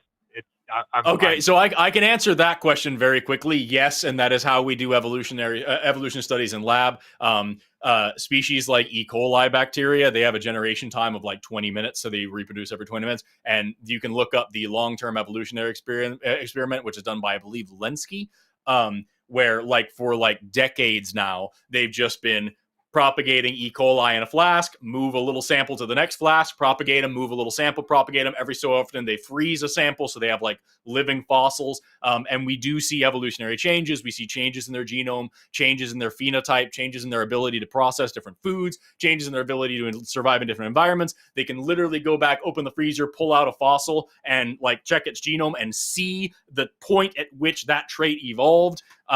We also do this with fruit flies quite a bit. Drosophila species are used all the time in evolution experiments to see how, especially like different traits like eye color and wing shape and things like that propagate through an environment. Nematodes are used all the fucking time. C. elegans all the fucking time. That happens a lot with just short-lived species, and that's a huge part of how we know what we know about evolution. Awesome. Yeah, dude. As much of that down, but I will go back so I can actually rewatch. Yes. Most definitely. But yes, that's a huge thing. And again, like I said, I think it was the first call, or the second one. That shit that I've done myself. In it's part of getting a science degree. Usually, unless you're Elijah, I guess, is actually doing shit like that and studying and like seeing. Like it's not just some asshole told you. You actually do it. I just want to say that I went back to school for a field that's not scientific at all, but I did need a science credit, and yeah, that's exactly I couldn't agree with you more. Yeah, fuck, dude. Anyway, thank you, Dave. I really appreciate you calling in. I'm sorry you waited so long, but we've got a bunch of theist callers. I'm going to jump on the rest of them, but I really appreciate you calling in and getting me to talk about at least a little bit of biology today. Thanks, buddy. Take care. What a nice dude. Paul, did you have anything for that you wanted to throw in? I would be a fool to attempt to add anything to that. No, we will not. It's fine. I just wanted to make sure I wasn't completely talking over you. But I didn't want that guy waiting for another 6 hours just to ask a question that I can answer in like 1 minute. Okay, so we have all theist callers left, and we've got a few of them. I'm very excited. So we're going to go for this one. Oh, no. Yep. Okay, cool. We've got Roberto, pronouns he, him, calling in from Cuba. Really quick, I'm sure that Arden and or Jimmy are watching. I see them over here in the producer chat. Is this the same Roberto that wasn't allowed to speak the last time he called in? Is this the same guy? Because I am not sure. I'm not seeing a call history. Okay. So use your discretion. We'll give it a try. Yeah, we'll see what happens. We've got Roberto calling in from Cuba. Let's see what happens. Roberto says atheists have no rational justification for denying the truth claims of Christianity. Roberto, you're on the line. Let's see how long this lasts. Ustedes son maricones, ateos y falsos científicos que no saben que una mujer va.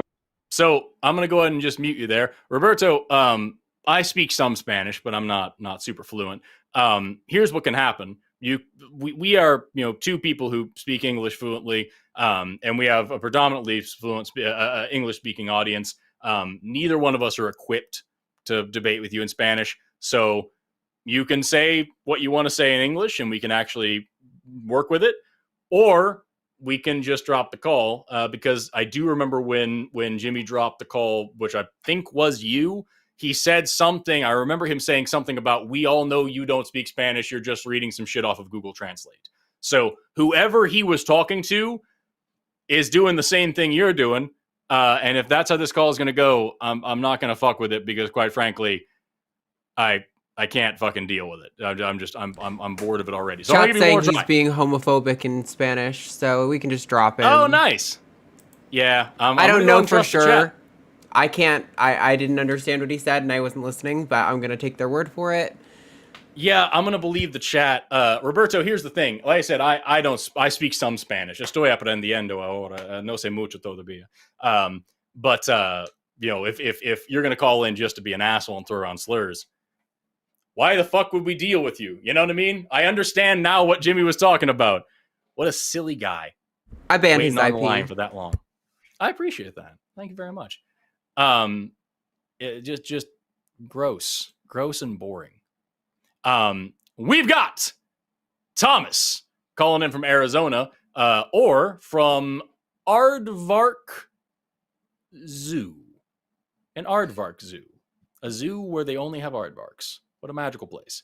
Thomas is having some trouble deconstructing and leaving religion, and I think this would be a great call for you specifically, Paul. Thomas, you are on the line. How are you doing today?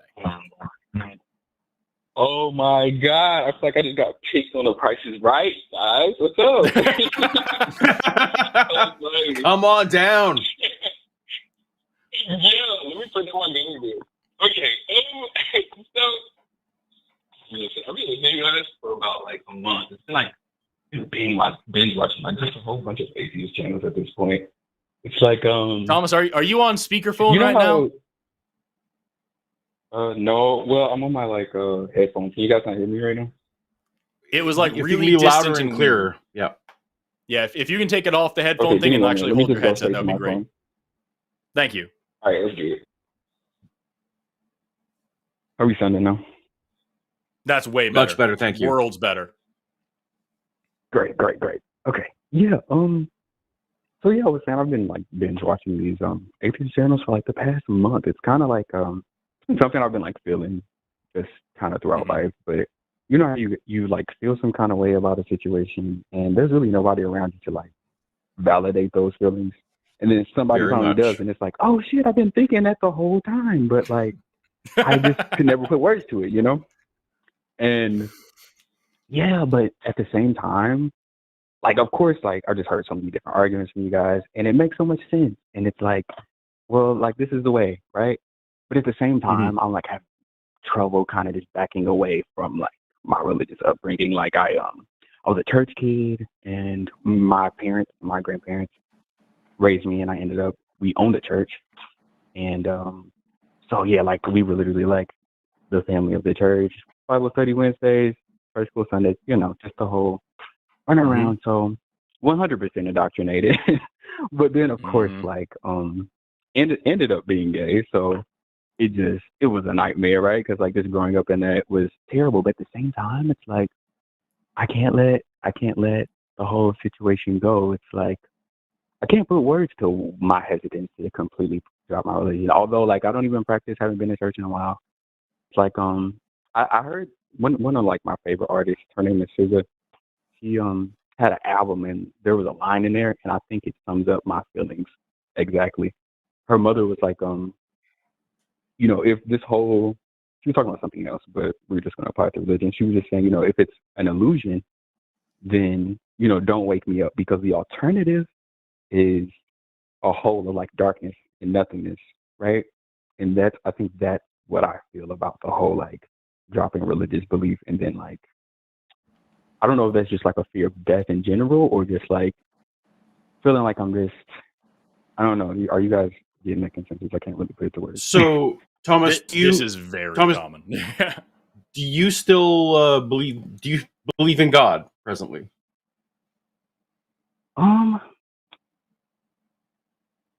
That's a great question. Like, do I? Because like, not really. Like, I haven't heard from the guy. So I don't really. So eventually you're gonna. I myself have been through exactly what you've been through, and one day it will just happen where you will realize, and maybe it won't. Maybe you will continue to believe in God for the rest of your life, but one day you will find that point where it's oh, I guess I don't believe, and then the question becomes, are all the reasons you're holding on, or all the things you're holding on to, if they are not true because you don't believe that they are true, are they worth still doing? And that's going to be an individual decision for you to make. But if you continue to label yourself as a Christian, it won't be because you believe in God anymore. It'll be because you, and I really hate this phrase, but you're acting culturally Christian, right? You'll be playing a role for your family or for your friends or even for yourself, but you will be then using Christianity for pragmatic purpose and not because it is what you hold to be true. And it sounds like maybe that's what's happening to you right now, that you find it is alleviating some fear of death, or it is smoothing over some relationships or something like that. Am I characterizing what you're saying correctly? So I'm sorry to say we actually lost Thomas. His call no! I don't know if he hung up. Yeah, I don't know if he hung up. All right, I'm sorry, Thomas. The call just dropped or what happened.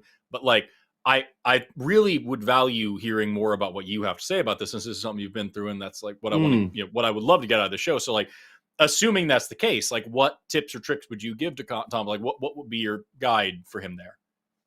Well, one of the things I don't recommend is I immediately got cancer immediately afterwards. So the fear of death. That sounds like no fun. I was like diagnosed with like, oh, you're going to die very soon. And so then so my fear of death is gone, right? Because now I've just dealt with that. But so fear of death, fear of hell, figuring out which relationships in your life are real and which ones were products merely of just circumstance and or so being part of the same club. Those are all real things you need to come to grips with. The fear of hell, that's a huge one, and there's no The only thing that goes away is just time, because you're so indoctrinated. You just have to remind yourself every day when that happens. Okay, but that's not a place that I think exists. It helps people to think about, well, I'm not worried about the Norse hell or the Greek hell or the like all the other flavors or the Hindu hell, like all the various flavors of hell that you're not worried about. You can eventually let go and stop worrying about the Christian hell in the same way. So those are some of the tips. So relationship wise, boy, you sure need to figure out what your new boundaries are for people who, if they want to proselytize back. Also realizing that if a relationship is really important, a difference in opinion about God isn't that important. Those are all factors into it. And there's so many flavors and so many people that we've done. But yeah, I think that's really, really good advice. And like that's, I didn't have that kind of like hard deconstruction myself, but like because I didn't really have that kind of fear of hell. But like I can say, as an outsider looking in, I think what's really important for Thomas to understand is like that's so unbelievably common what he's talking about. Mm-hmm. Like I can speak for myself and saying like that kind of thing, that fear tactic. There's a reason why it's so prevalent. There's a reason why it's used. You're experiencing it right now. It's very fucking useful at keeping people in the club and keeping people donating and keeping people under control. Religion is at its core a domestication tool for humans.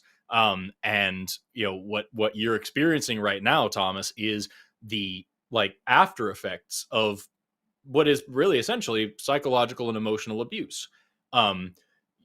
What you talked about, you realized at a certain point that you were gay and that you grew up in this homophobic religion, and that kind of made you, first of all, congratulations on learning something about yourself and having the courage to accept that and talk about it. That's fucking awesome.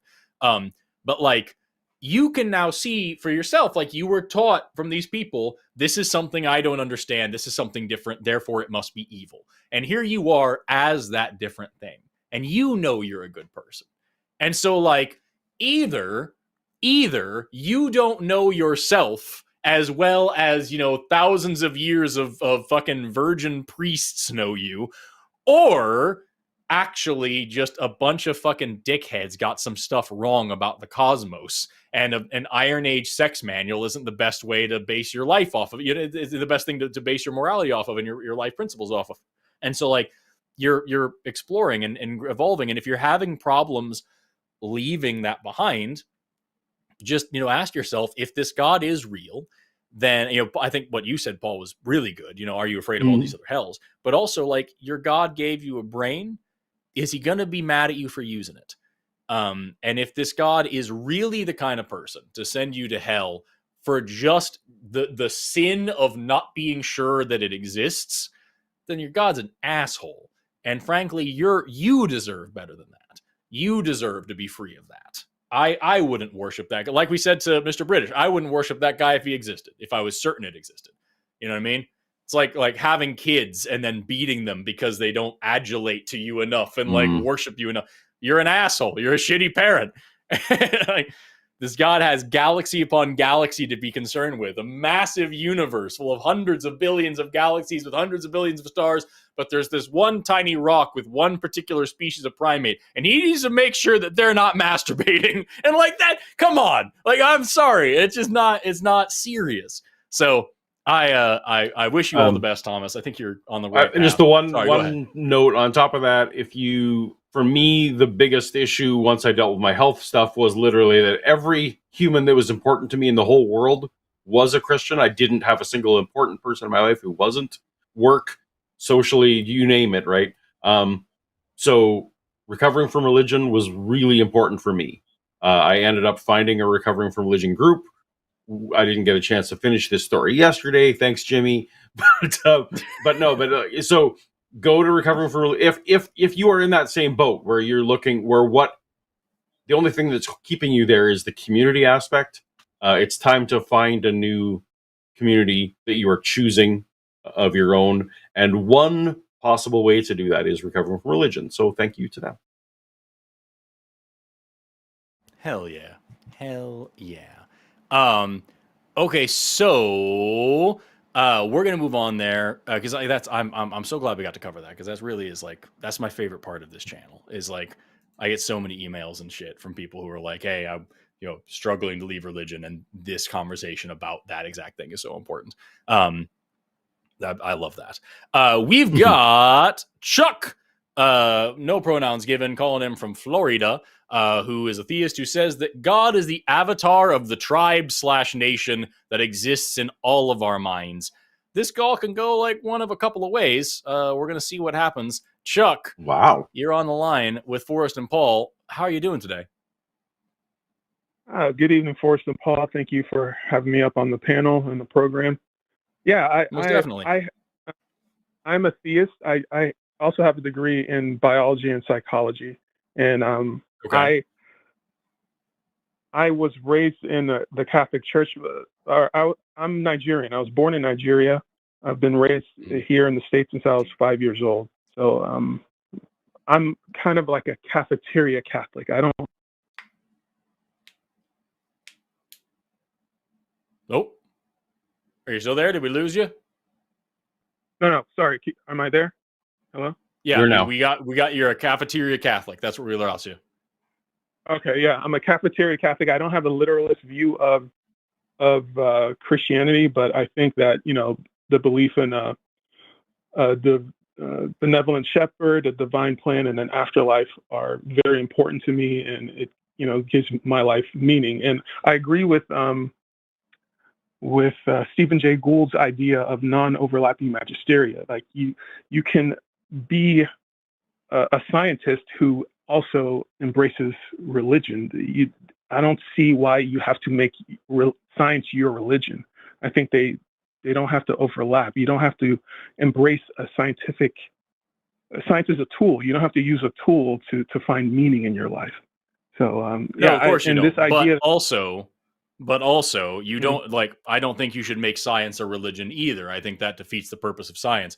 But I also don't agree that science and religion are like compatible and that you can do both at the same time. I know people who do both at the same time. I know plenty of scientists with higher degrees than I have who are also religious.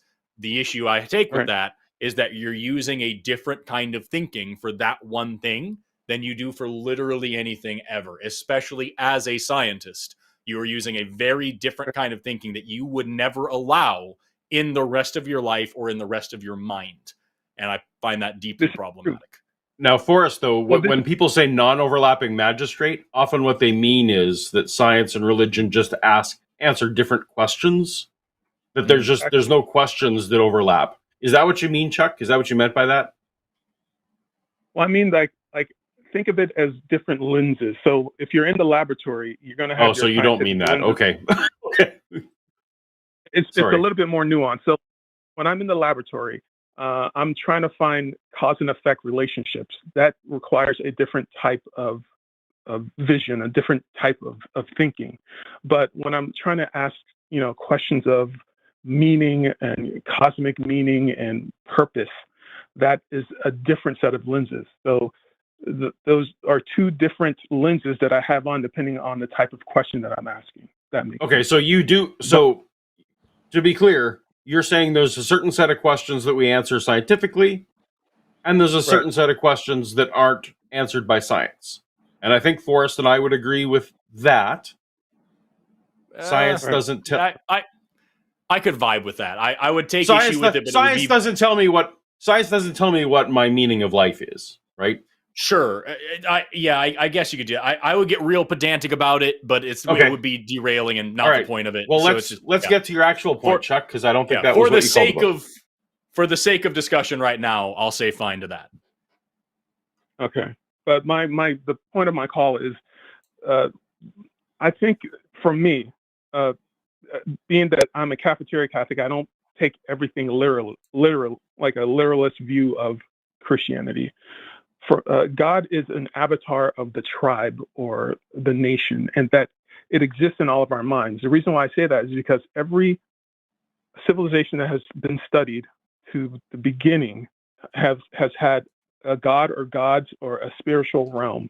So there's something about God and religion that helps to bring the tribe together in a unified way that, you're able to have like group mindedness when you orient yourself to this God that, is kind of the avatar of your tribe or nation or kingdom or whatever you want to call it. Chuck, you would agree though that there are some what I would still call religions that don't have a theistic or don't have a being as the head of it, right? So like here in Canada, there's a lot of First Nations, like, spirituality religions, right, that don't have a being or a deity, and there's, so they could be you'd agree. Like animisms where I agree with that. It could be a god of the earth, god of the sun.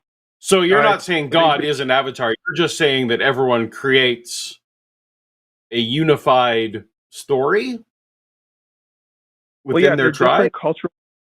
Different cultural expressions of the same idea, essentially. So it really, the purpose is to unify the tribe against a vision of how the world works, or something where you can expand your group mindedness to your whole tribe or nation. And the most successful religions are the ones who are able to expand this group mindedness from 3 people to 3,000 people to 3 million people to 3 billion people. Most religions are very limited in their scope. Like the Abrahamic religions, they're more. Nope. Losing Chuck again. We'll need to work on their microphones today. Yeah, what's going on? Is it a connection issue with them? Because it can't be with us. We're fucking perfect in every way. Am I still? Chuck is calling in on the web caller. Sometimes that can be a problem. Okay. Okay. Yeah.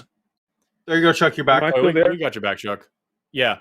Now, Chuck, it sounds like what you're describing. Oh, you go ahead. Go ahead. Well, I just said this sounds like basic sociology that that Forrest and I are going to nod our head and say yes. In groups create mythologies and create stories. I've even been in companies where we've created this story about how our company exists, and that's the thing that really is binding to us. So do you have a point beyond what we would nod our heads to that in groups cohere around common stories? Well, yeah, but the other part of this is that one of the important shortcomings of atheism is the radical individualism. Like atheists, because we're human beings, agree. Yeah. Because we're so profoundly social, and we're social beings because our tribes are our survival vehicles. So we don't operate like lone wolves, but we're born into these tribes. To be clear, did you call in to tell us that atheism, a weakness of atheism is it doesn't create a nice coherent narrative? Because I'm aware of this. Yeah, we've talked about that at length on the show. Yeah. Well, I went through a period of atheism in university when I was studying biology. I was reading a lot of Dawkins and Hitchens and Harris. And one thing I came to realize is that it's hard to create a group of atheists who agree on anything. If I can just kind of steer this a little bit here. We both agree. We've talked about this at length on the show. One of the hardest things for people who are coming out of religion is that they lose that sense of community because, as you were just alluding to, it's very easy to have a good cohesive group when everybody believes the same thing. If I walk into the church down the street, I can be pretty sure that by and large, the people in that room are all believing with the same general moral principles, the same general values for society. That's the whole point of that. And atheists are just simply not believing in a God. You have Democrat and Republican atheists. You have conservative and liberal atheists. You have very, moral and amoral atheists. Atheists are all over the place because it's just a single question about a single issue, whereas a religion is a whole set of beliefs. And so, that's a whole thing. Where does that get us in terms of a God being a valuable, useful, or more importantly, this is where I'd like to get, true. proposition?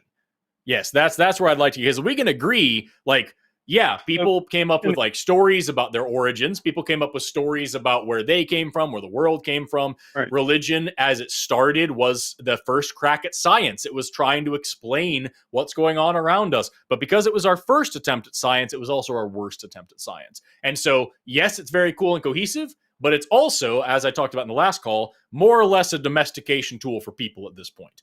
It's gone from just a kind of a vague guess at like where we came from, and now morphed into these are moral principles that you must adhere to, otherwise you're bad and evil and wicked. And for the past 2,000 years, it's been a story of torturing and murdering and genociding and raping your way across the world, forcing people to convert by threat of death or torture.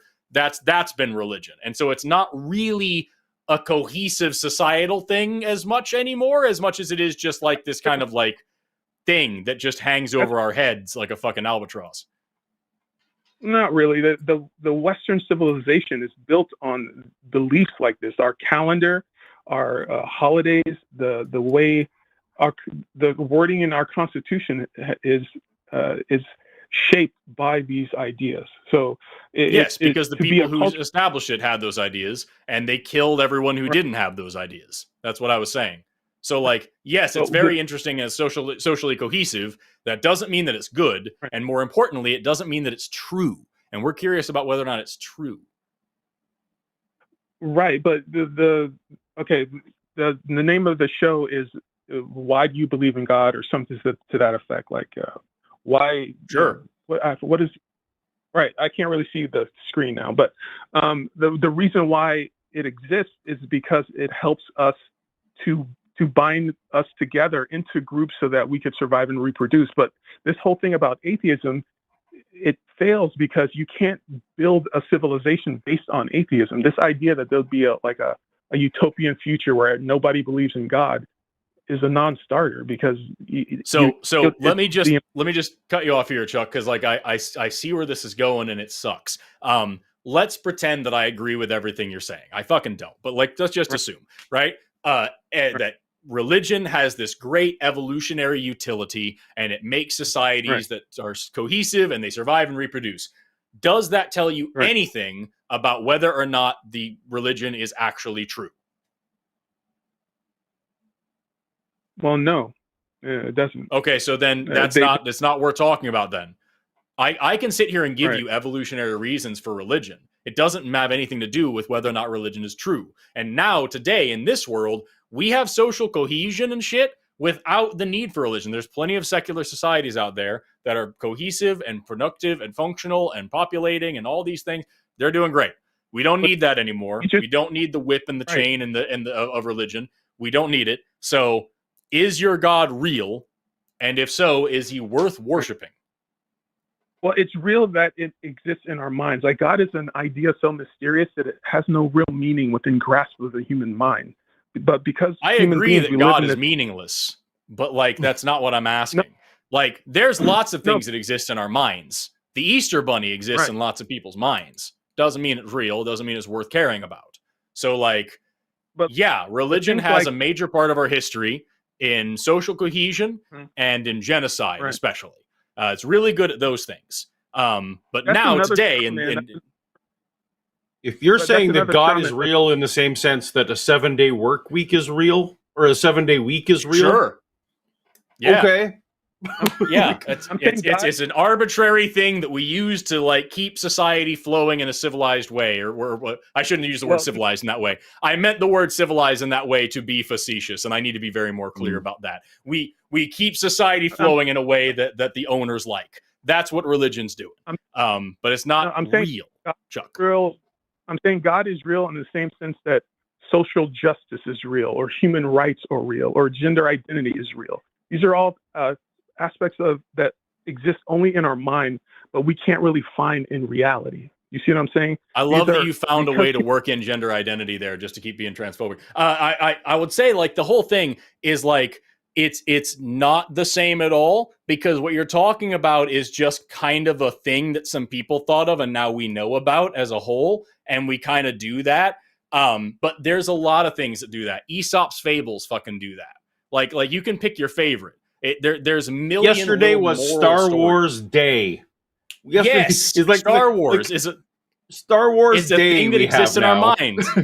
Yeah, it's a thing that exists in our minds, and we construct some shit around it. And like that doesn't mean that it's real or useful. It's just a thing. It's a cute little thing that humans do. And so, like, if you ask me, like, if I teach kids the story of the lion and with the thorn in the paw and the mouse pulls it out, and that means that your pride isn't that important, and like little guys can help and things like that. That's a story that exists in people's mind that teaches them lessons that they can then construct their society about. Doesn't mean that lions and mice are out there talking to each other and doing shit. It's just a story. And so what you have here is this Bible story. I don't think I am. What you're talking about is that it has some sort of utility societally, and all we're saying is that doesn't mean that it's true. And even if it was true, that doesn't mean it's worth continuing to believe in or not believe in, to care about. Are human rights real? Are human rights true? Is social justice real? Is social justice? So no, laws, rights. That's not what I said. And that is a straw man of what I'm saying. Rights, laws, justice, these are all constructs that we make up that don't actually have an objective reality. Absolutely right. You can't go scoop up a tablespoon of human rights. Sure. But they are worth continuing and believe and like flowing, because we actually see social benefit from them, both for individuals and for civilizations as a whole. So like that's actually worth it. We don't see that same benefit with religion. Well, you're in the vast minority, because atheists will always be in the minority, because it's like a malfunction of some kind. But that's not really, because number one, atheists are the fastest growing group amongst, like, you know, when we talk about religion and whatnot, like the non-religious group, the fastest growing. So like, yeah, we're in a minority for now, but that's only because, again, can't stress this enough, the religious community has spent the last several thousand years torturing and genociding their way across the planet. So like being an atheist was real hard until very recently. But now, today, in this world, we're able to be an atheist without being tortured to death. And so a lot more people are being atheists. And we also have like diversity of thought and opinion being spread around. We have proliferation of social media and communication technology, allowing people to discuss things. All of those things that religious people fucking hate, sharing of ideas and like peaceful transfer of thoughts and like having communication, the things that slave masters and priests try to avoid for the exact same reason. That all is going on. And so atheism is growing, and it's not a malfunction, it's evolution. Chuck, it's people like coming to terms with reality and realizing that if they apply the same principles of logic and morality to their belief systems, they can't justify this God.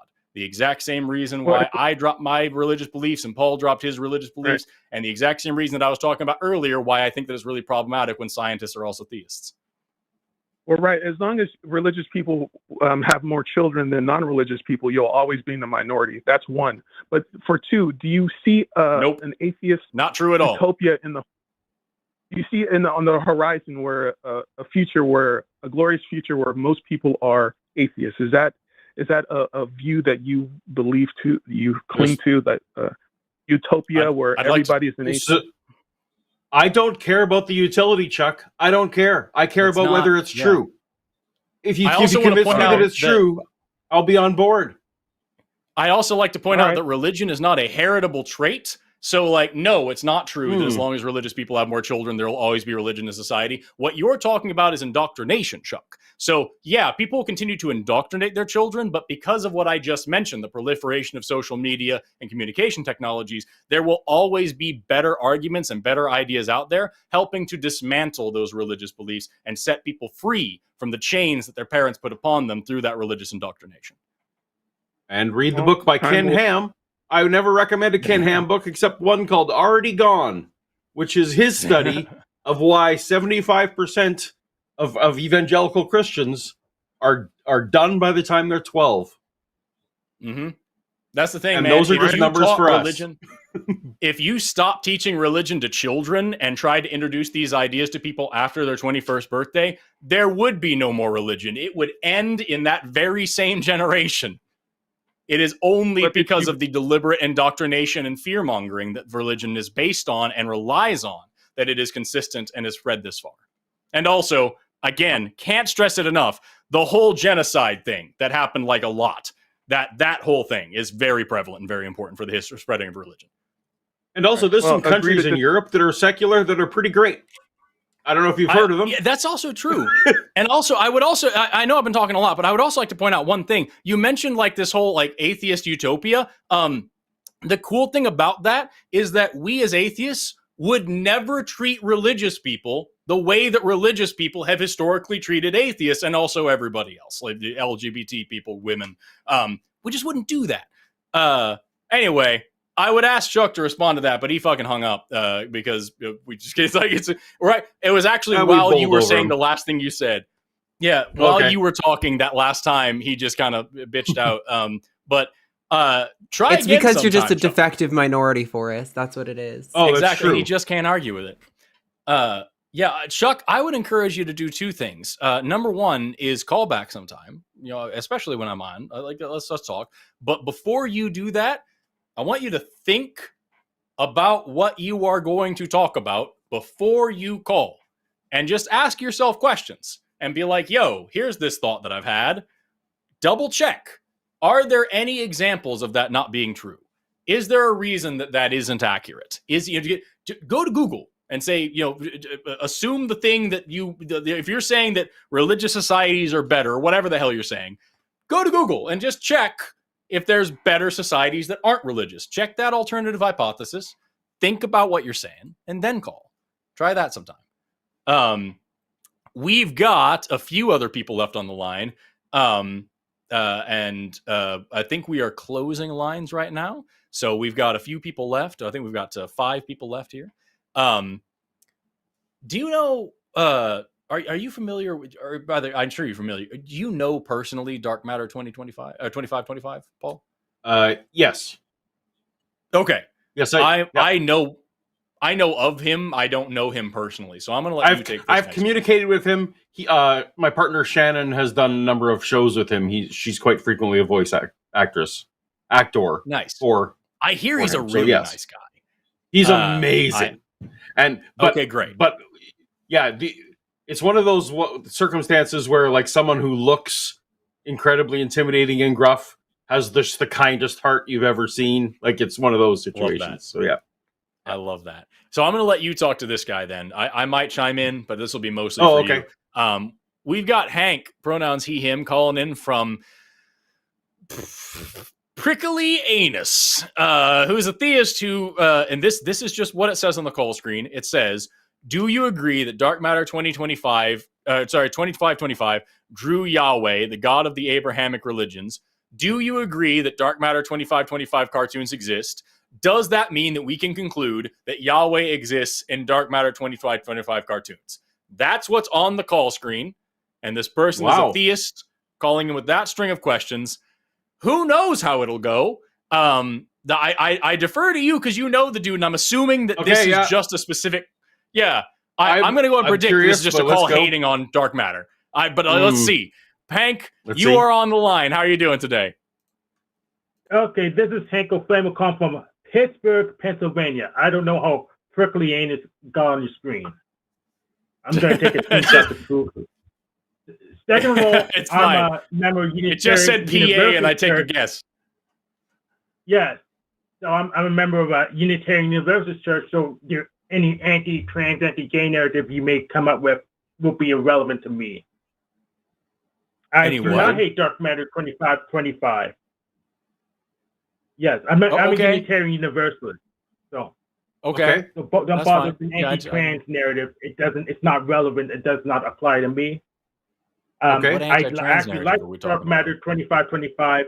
I want to use him as a point of reference because we all seen his work. He had a great new video today. It was amazing. Go for it. I have no idea what's going on. Go forward, Hank. Go forward. No, it's what's going on for this philosophy. So let's go through the questions again. Do you agree that Dark Matter 2525 drew Yahweh, the god of the Abrahamic religion? I'm going to qualify with the yes, unless you're shifting the definition of Yahweh, because not everyone agrees that the God in the Old Testament, in the Hebrew Bible, was Yahweh the entire time. But I'm going to go with that Dark Matter 2525 has illustrated the a depiction of the creator God that a lot of Christians would accept. So yes, if that's, as long as there's no gotchas in there. Yeah, no gotchas there. It's at the end. Do you agree that Dark Matter 25 cartoons exist? I read the questions before. Okay, it's fine. Yeah, I know. Yes. Excellent. Does that mean we can conclude that Yahweh exists in Dark Matter 25 cartoons? Does that mean in the same way that Spider-Man exists? In the same way that Darth Vader exists in Star Wars? Yes. Yeah. Yes. Guess you're theist now. No. Okay. I don't understand how. Okay. What's the difference? Do you agree? Do you believe, Hank, do you believe in Sauron, Hank? Yes, Sauron exists in the Lord of the Rings series. Yes. But does he actually literally exist? Is he an actual dude that I need to be concerned about? I don't understand actual literal existence means. It's relative to where I am. I mean the president of the United States exists, but there's people who debate whether it's Joe Biden or Donald Trump. Hank, I'm going to be real honest with you. I'm going to be very honest with you. I cannot, like, this is Poe's law right here. I cannot tell if you are like the laziest troll in existence, or if you're seriously trying to tell us that something like a character in a work of fiction existing means that it's actually real. It's like, what are you actually doing? Because if you're trolling, you're doing a shitty job. And if you're, what you mean by actually real doesn't make any sense. Which is why you're beating your head on the wall with this religious debate thing. Also, you know that I was calling that other person transphobic because he has a history of being transphobic, not just as an argument just to discredit him, right? Like that. You know that was a different thing with context, right? I can't get over that either. Like, this is the weirdest shit. Universalist. We have lots of trans people at our church. I was at church I don't care. So can't use. I wasn't going to call you transphobic. I wouldn't use it on you unless you were being transphobic. Yeah. What? What is this? So Hank, next time you pose this argument to someone, you can save some time and just ask if God exists in the Bible. No question. No, but you could just say exactly. You could just say, does God exist in the Bible? And I would say yes, and then we could just skip a couple steps. I'm just trying to compress your syllogism there. I don't understand what the workaround was for. Well, does God exist in the Bible? If you want to answer that question. God is a character in the Bible. Yes, God is a character in the Bible. Okay. Does the Bible Now what? Does the Bible exist? Oh, yes, I have one. I have many. Excellent. Then we can say God exists in the Bible. You're good. Yes, we've agreed to this. Great. Now what? What's next? But that doesn't get us to theism, though. Like no, because being a theist means that you believe that God is actually real in the real world. Do you understand, Tank, that like a character existing in a storybook is different than a real person existing in the real world? Not really, because there's not real people who are fake. There's no real people who are not really real. There's no way you're not a troll. You know what I mean? Like, there's no way you're not fucking with us. Yeah, there is a way I'm not a troll. I could just not be using your worldview. That's a way to be not a troll. But you just my worldview that you just don't like what I have to say, I could just leave. Just to be clear, my worldview that you're referring to here is that there's a difference between people that exist and people that don't. That's the worldview you're referring to. How about an actor? An actor playing a character. No, not how about. Actually, what I'm asking you. Don't what about it. Actually, what I'm asking you. Like, pick your favorite character, right? Dorothy from The Wizard of Oz, or the fucking lion, right? Is the Tin Man from The Wizard of Oz an actual, real, live, breathing person in the world with us? Negative. Okay, so then there's a difference between a character in a storybook and a person who actually exists. So you don't actually, even though we can agree the Tin Man exists in The Wizard of Oz, it doesn't mean that the Tin Man is real, or that I believe that he's real, or that I worship him, or fear him, or care about him at all. And it's the same thing for God. God exists in the Bible because the Bible's a story about God. But he doesn't exist in the real world with real people. He's not an actual thing that actually exists that we need to care about. So we're not theists just because we agree that the Bible exists and there's a guy named God in there. Do you understand the difference, Hank? Okay. Now, we have a middle ground. Nope, you're going to answer that question yes or no. No. Hey, we have a middle ground. Nope, you're not doing anything. You are either going to answer that question or we're going to end the call. Hank, you are either going to answer that question or we're going to end. I'm going to mute you for a second. Hank, you are muted. Nobody can hear you but you. You are either going to answer that question with a yes or no, or we are going to move on from your call because you're not serious. So the question again is, we agreed just a second ago that the Tin Man from The Wizard of Oz isn't real. He exists in a storybook. So the character exists and the storybook exists. And we can say that the Tin Man exists in the storybook, but that doesn't actually mean that the Tin Man is real. And now we're just going to apply that same concept to God in the Bible. God exists in the Bible. The Bible exists. We're not theists just because we acknowledge that fact, because God doesn't exist in the real world. Do you understand that we're talking about God the exact same way that we're talking about the Tin Man, and therefore we don't actually agree that God literally really exists? You are going to be unmuted, and you can either say yes or no to that question, and then we're going to talk about what you're saying. But if you say anything else besides yes or no, I'm going to end the call. Hank, you're now unmuted. Yes or no? Yes. Is okay, great, perfect. So then we're not theists. Your argument ended. We are not theists. Elaborate so I could see I'll show you where the problem is. I don't see the problem at all. I can show you where your problem is. Do you believe that we are theists? Yes or no questions. Do you believe that we are theists? May I elaborate so I can show you where the problem is? Yes or no? No. Okay, no, this is my show. This is our show, and we're going to lead it. Do you believe that we are theists still? Oh, Hank hung up. It was too much for him. He's out. Yep. He's out. Yeah. Didn't get to stick to his weird little script. The only thing that occurred to me as he was going on there was like, there's conflicting stories. You can't believe all of them. Like, I was just curious I don't know if that was a real call or not. That's all I'll say is Poe's Law. And I've been getting more and more of those on this show. And I can't tell if I'm becoming cynical in my age or if actually this show is becoming more popular and we're getting more bullshit callers. But like, that is the issue. Like we actually like things like that.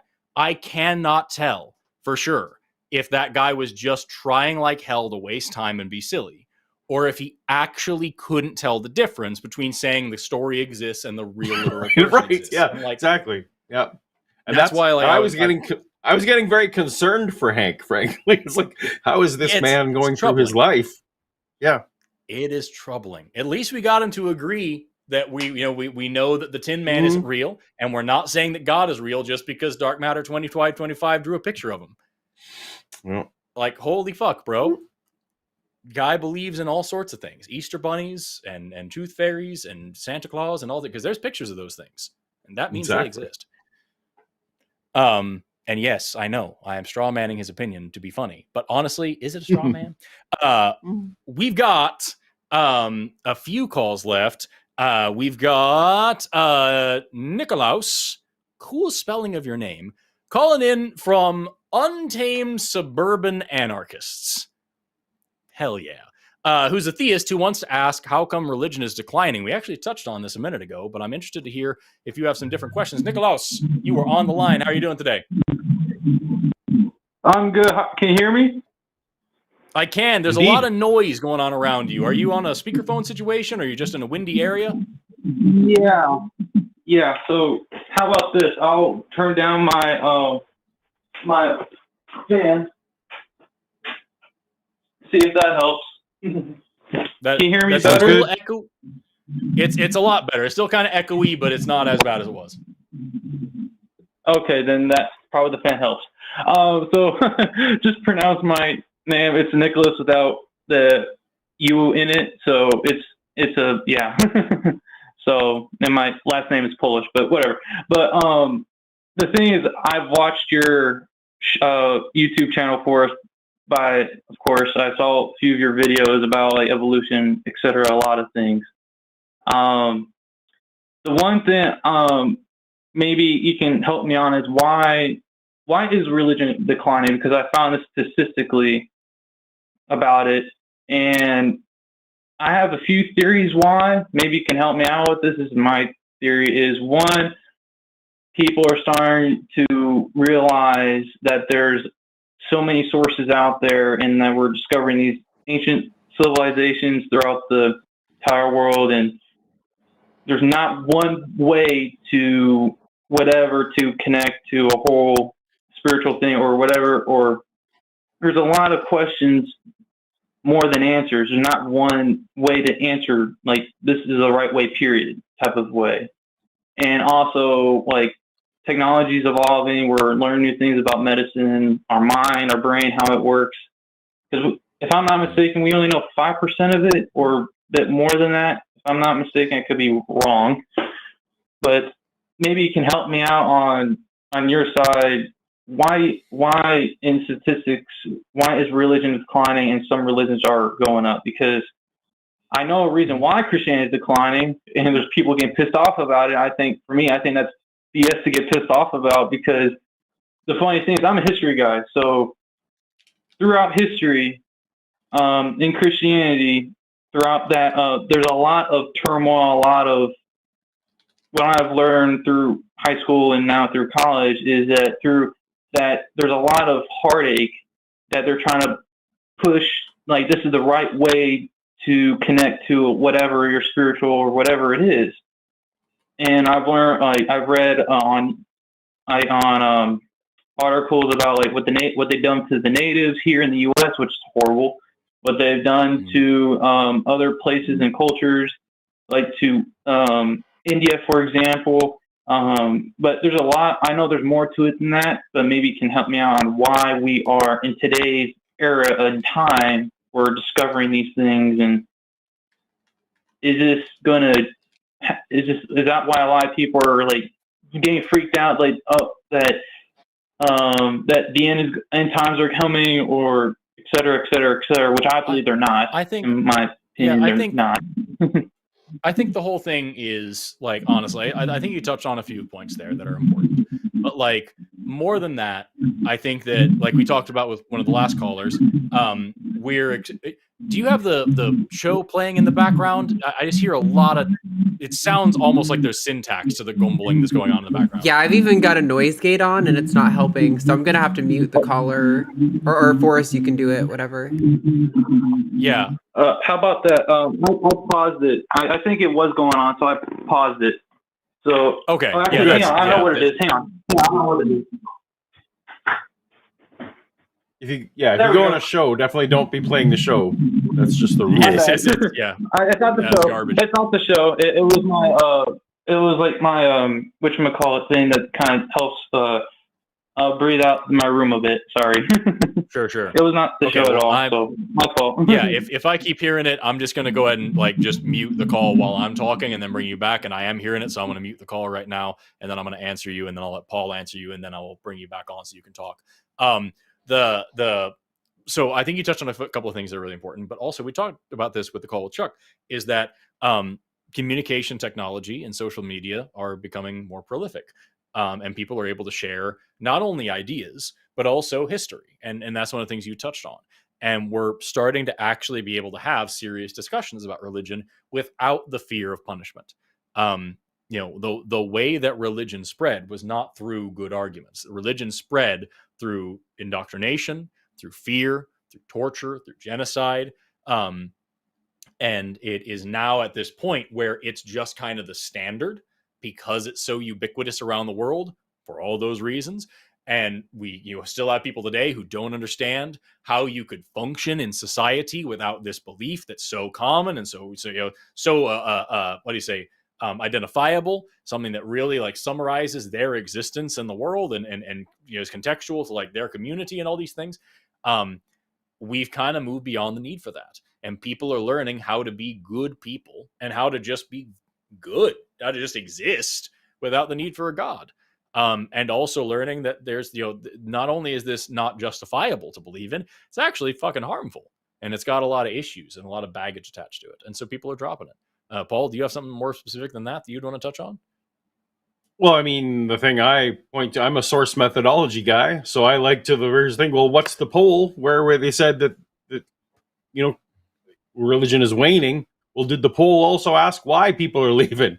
Well, you can go to peer research now, and every year, there's a great, I have it on my screen now, great peer research who does a lot of this stuff. They're talking about how basically this is also a generational problem that they should have been able to see coming, because exponentially those who have adhered to religion have been less serious about it. So you raise the next generation to be less serious about it. They're talking about that as a big problem, basically that people don't feel like they need it anymore. And there's a snowball effect happening right now that the less you're no longer so much of an out group if you reject it. So now you actually have bigger places to land. I would love to say that it's just everyone's making purely intellectual reasons, and they say, hey, I've now learned that it's not true and that's why I'm leaving. But it's multifaceted, very high up on this list here is that the morality question, and people are seeing religion as immoral,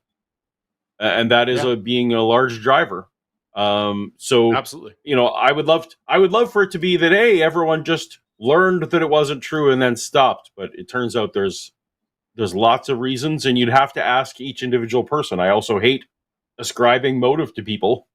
I mean, it's interesting to have this macro discussion for sure, but also if you want to confront someone and say, well, you're an atheist because of your parents weren't serious, or that you are just supporting the pride people, that's an assumption you shouldn't make up front. So anyway, for sure, that's all I got to say.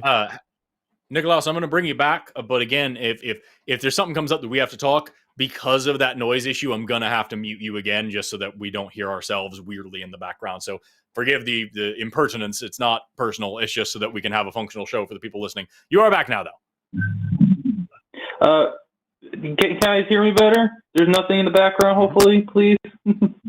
Oh, no, there is while we're talking. Oh, shoot. There is. Yeah. Go there. There is? Oh, come on. How is that happening? Just give us your answer to what we're saying, and then we'll mute again so we can respond, and then we'll go back and forth that way for a minute. Okay.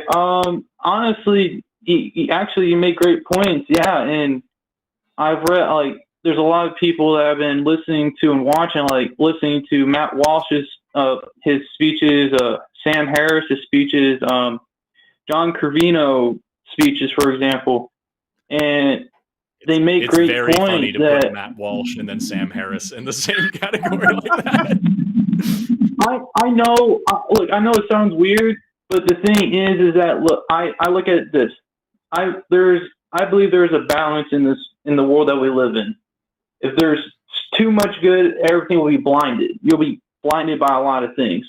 But of course, there's too much bad. There's chaos. So there's a balance, and I really believe that there is a reason why people are coming out of the woodwork in religion. And I believe it's a good thing to know, because you're right. There's a lot of heartache and a lot of trauma in religion. There's a lot of battles and stories because of people, what they believed in. because they did wars due to what they believe in, territory, trade, whatever it is, and it's horrifying. And I'm like thinking, in our society, why do we need to believe in that? Because I do think that religion does cause a lot of harm. Like, I watched the documentary on Netflix about Pray Away. I've watched a lot of things, and a lot of it's harmful. Yes, we can.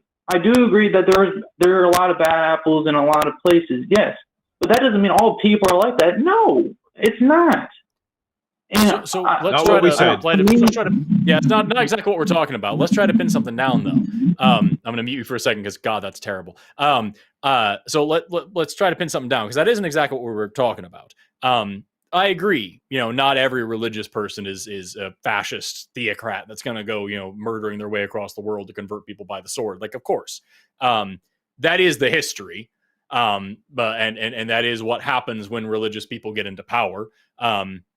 But of course, not every single religious person is that way. That's why we don't like when we do shows like this. I can at least speak for myself, and I'm pretty sure you'd agree with this, Paul. But I don't want to speak for you. I don't take an issue with Christians. I have an issue with Christianity. I don't have an issue with Muslims. I have an issue with Islam, right? And so I don't have I'm not here to argue that religious people are bad. I'm here to argue that religions are bad, and that they are carcinogenic to society as a whole, that they're corrosive to morality, and that even though, to speak to one of the last callers, even though they may have had some social utility in the past, they don't anymore. And to speak to another caller in the past, even though everything kind of has a cost-benefit analysis, the benefit of religion is not even close to outweighing the costs. And so it's just not worth it to keep them. And that brings us to you, because you're calling in as a theist. So we all have our we've discussed why religions are declining, and it's a lot to do with just information sharing. Why isn't your religion declining? I'll unmute you now. For my religion, so let me broaden my perspective a bit. So I used to call myself an open-minded Christian, and then I kind of said, you know what, I'm more of a spiritual type of person. I do believe there is a creator out there, but I don't believe what the Bible is saying is the word of God, period. It's not. I do not agree with what the Bible is saying at all. I don't believe in the Adam and Eve creation. I don't believe in the earth was created in 6 days. There's a lot of things I don't really believe and agree with. So I consider myself. Do you believe? Yeah. Do you believe that there is a God that is watching over us, that is actually omnipotent and omniscient? I look at it this. There's a quote from Neil deGrasse Tyson that I hear about, is that if God is real, then he can't be. If he's all good, then he can't be all powerful. If he's all powerful, then he can't be all good. And that's Epicurus. Yeah, or that's Epicurus, but I hear from Neil deGrasse Tyson. So sure, sure. But I think a lot about that quote, and it makes sense because I do agree that God is not all good. But like I said, I'm 21 years old. I'm still figuring this out. So Nicholas, reading. Do you think your God? Do you think that this God who created the universe? Do you think this God that created the universe cares what you do in the next couple hours? Honestly, no. Honestly, no. So you sound like a deist position, which seems to me actually a quite intellectually honest position, where it's like, oh, it seems to me, I disagree with it, but it seems to me that maybe something made the universe, but that's all we can know. And so that's the extent to which we should be dogmatic about it. Is that kind of where you're at?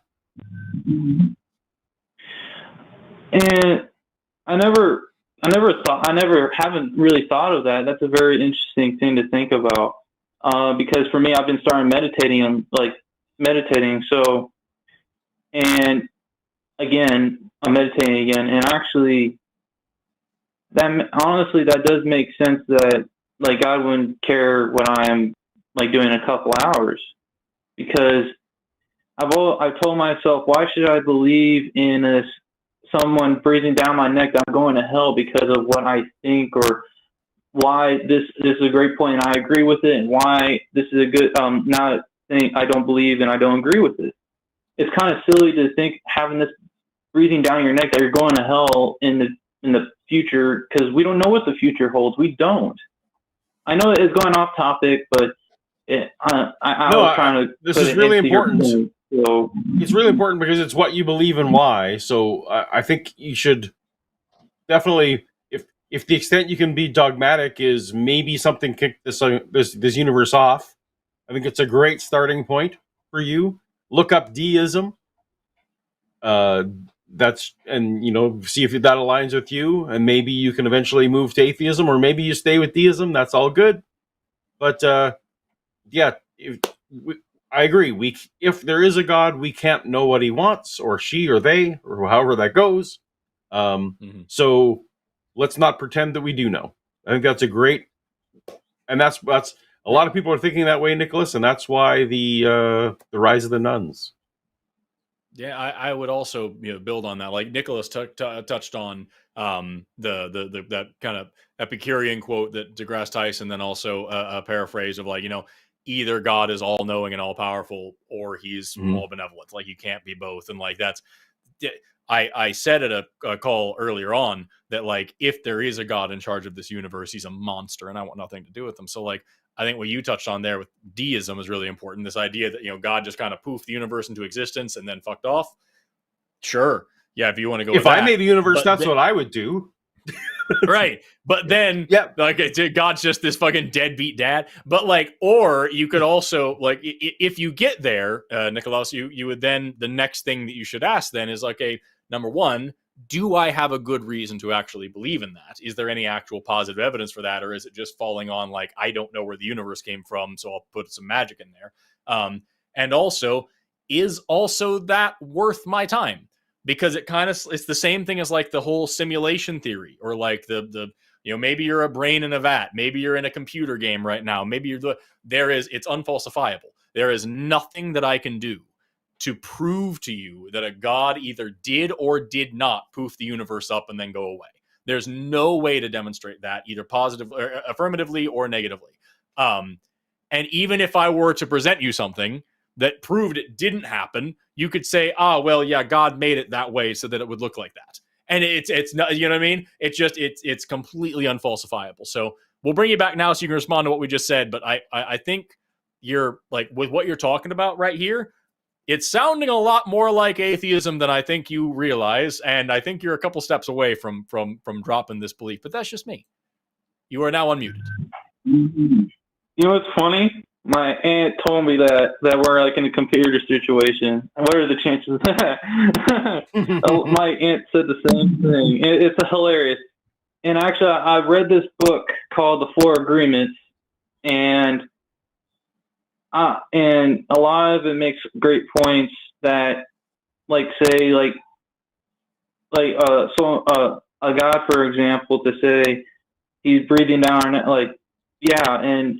to say hell is pretty much how we live it.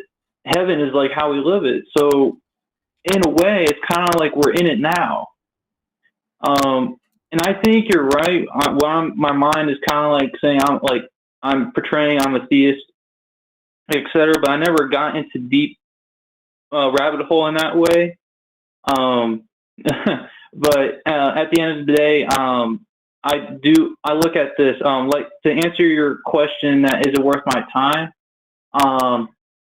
I've been reading the quote unquote Bible for one reason only, not as a religious standpoint, but as a open-minded, honest, and is there any good wisdom in there I can use to benefit my life? That's it. And there's some things that I've heard throughout my childhood, which I grew up in. Actually, the background of me is that my parents gave me a choice they put me, they were both, quote unquote, both Catholic, but they gave me, they kind of put me gave me actually a choice to if I wanted to go into the church or not.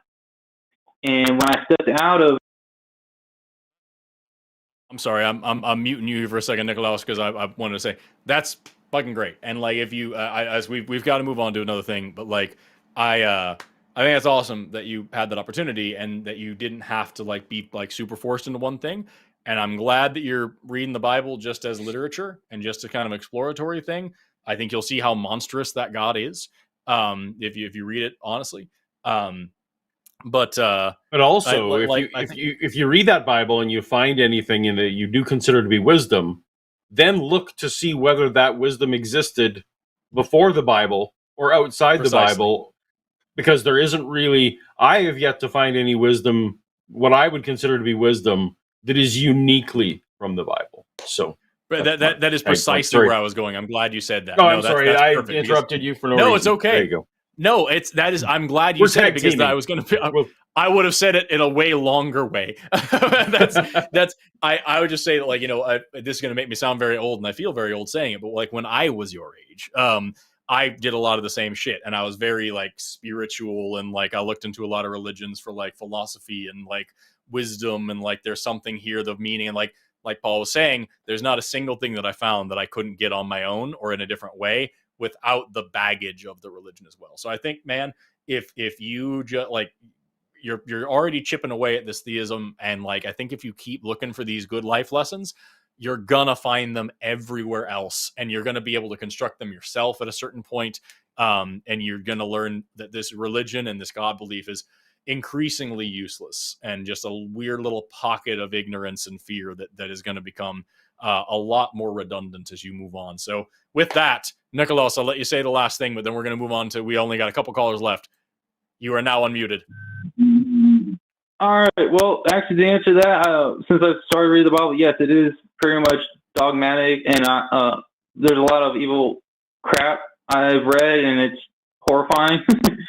And like since the beginning part, but yeah, and also pretty much is that. What was your last question? My bad. I kind of lost it. Well, there wasn't really a question. I was just telling you that I think as you go on, you'll continue boiling that off. And we've all been there, and there's nothing that you can't get out of religion. Nothing that you can get out of religion that you can't get elsewhere without the baggage. That's all I was saying. And actually, speaking of that, I think I got no words because just me listening to y'all and also watching your videos pretty much about evolution, all these different things, and we're learning so much of this stuff. I think the bottom line is you're right. I think because I'm going to say this one thing because it just clicked in my mind is that the founding fathers, they want to have this nation one religion, period. There's nothing saying about that in the Constitution about one religion. There's not. Mm-hmm. We can all agree to that, of course, because it doesn't say anything about we're a Christian nation, which is false. It doesn't say anything in the Constitution that we are. So you're right. And I've been hearing that there are nations out there that are non-religious, that are thriving, that are, there's like you said in one of your calls, that violence has gone down in those countries. If I'm not mistaken. Yeah. Okay, Nicholas, I'm sorry. I'm going to cut in. I'm going to mute you. Yeah, we got to move along, buddy. And the audio is still horrible, so I'm sorry. We're going to let you go, but thank you so much for calling in. Call back another time. Take care, Nicholas. I was about to do the same thing, Arden. I appreciate you. Because I feel bad. He's a very nice guy, but like that sounded like crap to listen to. And like, yes, that is what we were saying. Yeah. We've got to move on to the next thing. I have no hard feelings towards Nicholas. Yeah, not at all. Not at all. I hope he's not hurt or offended by that at all. But yeah, and also, just throwing that out just as a thing, yes, this country was founded on freedom of religion and not having government religion. That's fucking awesome. Also, motherfuck all of those founding fathers, a bunch of fucking slave owners and rapists. Fuck them. But they got that part right, so that's pretty cool. Broken clock twice a day. We're gonna move on to, unless you have anything else you want to throw in there, Paul. I'm Canadian. I got nothing to say. Okay, cool. We've got our last theist caller of the night, and then we've got two atheist callers that had some interesting questions that one is mainly for me, and the other one is mainly for you. But for right now, we've got our last theist caller of the night, who is Ulrich, calling in from Mexico, no pronouns given, who says a skeptic should not accept transgenderism. Just throwing this out there, saying what a skeptic should do, and then opening with the word transgenderism. Phenomenal start. And that's actually not even me. Was Arden was talking about that in the side chat over here. Very funny. Very funny way to start the call. Ulrich, you are on the line. How are you today? Oh shit, my bad. They're muted. It's a new thing. Oh, it sorry. disappeared like there we go. 20 years ago. Hey, now you're on. Okay, hello. How are you? Hello. I never had a bad day, dude. Right to the point, right? So transgenderism is a very new thing. Like 20 years ago, nobody talked about it. It seems it did not exist. No serious textbook has ever mentioned it before. You mentioned like text in textbook, but there is no substance to that. So yeah, so is there any? So please tell me. Yeah, so that's three not true things back to back there, Ulrich. Transgender people are not new or unique or like anything like that. They've been around the whole time. We have a history of gender diverse cultures from around the world. I'm going to put in chat right now a map of gender diverse cultures from around the world that even exist today, that have more than two genders, that understand trans people, like that identify, have trans identities. They've been around for a long time. In terms of like Western culture and society, we've known about them and had like scientific documentation of them for like about 100 years now. In fact, the first book burning that the Nazis did in Germany was the Library of Sexology, where I believe it was Gerschel. I believe it was Hermann Gerschel. I could be getting the name wrong. Somebody can fact check it very easily. He was a German sexologist who had a whole library on gender and sexuality, and he had a clinic that treated trans people and all these things. And like, that was the first place the Nazis attacked and burned. And so like, it's been around for a long time. Then you said no textbook has mention of it or has any backing of it. That's also not true. Literally the textbooks that I got like my biology degrees with talk about it. It's something that we've been learning quite a bit. Sex and gender. Magnus Hirschfield. Thank you so much, Stephanie, in the chat for reminding me. Yeah, it was Magnus Hirschfield. We that's in textbooks today. There's tons of research on sex and gender and how they're different, and how they work. They're things that I was trained with as a biologist, and also when I got my first master's, which was in anthropology, that there was a lot of that there from the cultural perspective as well. Although I didn't study cultural anthropology, I did biological anthropology, but I still had to take some cultural classes. So yeah, they've been around the whole time, and it is backed by science and taught in science courses. And there's a huge amount of backing for it, which I'm happy to go into. But like, first, I need you to just understand that so far, everything you have said is wrong. Okay, the textbooks you used, right? But if you had studied biology like 50 years ago, it would not have said that transgenderism is a real thing. So it is new. Right. And if I had studied geology in the 1940s, it wouldn't have mentioned plate tectonics, because plate tectonics became an established theory in the 1960s. So do you think that plate tectonics isn't valid because it wasn't in old textbooks? Or do you understand that science changes as we learn new things, and that now, after 100 years of learning about sex and gender, we've understood that these things are a little bit more interesting than we thought before? And so our textbooks are being updated with new data and new evidence and new information. But they're updated based on what? On what facts? I need you to just identify what I just said first. I need you to address what I just said. We changed the science textbooks when evolution became science understood. New foundings. Right, science new foundings, and that changes, so even new sciences are created. Yeah, I understand that. Yes. But they are based on facts. Somebody finds something in the earth or whatever, and then, okay, that might be something to investigate. But what are the findings that transgenderism is based on? So there's a lot there. And like I said, the first and most important thing is that we came to understand that sex and gender are different things.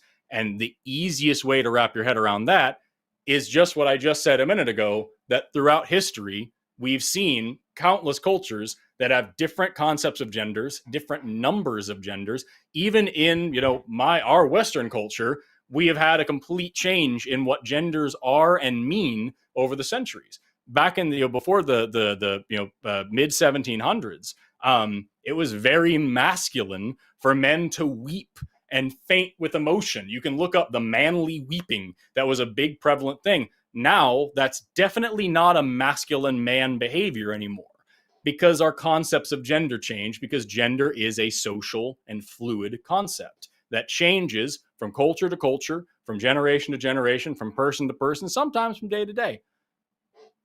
Well, again, these are gender roles, but that's okay. I mean, everybody can accept, yeah, there is a man who behaves in a way that others would consider not manly, whatever. But then you even insist on like using a different pronoun, which violates the language rules, for example. No, it doesn't at all. Because again, because sex and gender are separate, when we use words like man and woman, we're using, terms that refer to their gender. When we use terms like male and female, we're using terms that refer to sex. And so you can look up very easily, like what one source that I've put out plenty of times on this show from people who try to pretend that this is, some new, fanciful idea that has no backing. The World Health Organization has an amazing page on gender and health where they explain that sex refers to males, females, and intersex people, and gender refers to men, women, girls, boys, things like that. And so, like, when we talk about these things, we're talking about two different concepts, and they're not necessarily congruent. And intersex people are a great example of that. You could have someone who is born intersex, who is phenotypically female, who lives their whole life as a woman, and then you find out that actually they're genetically male, and that they have an intersex condition that caused them to develop with a female phenotype. That's why especially in anthropology and biomedical sciences, which just happens to be, my grad school career, we are very careful to distinguish when we're talking about male and female. We don't just say that. We say phenotypically male, anatomically male, chromosomally male, hormonally male, genetically male. What kind of male are you talking about? Because they're all different and they all mean different things, and they might not necessarily all line up in the same direction. Are they all different, or is it just only the gender that people proclaim is different? Everything else will be the same. Like, what do you mean there are different kind of males and different kind of females? I mean to say there's different layers to what it means to be male, female, or intersex. Sex is not a single system with a single switch that goes in one or two directions.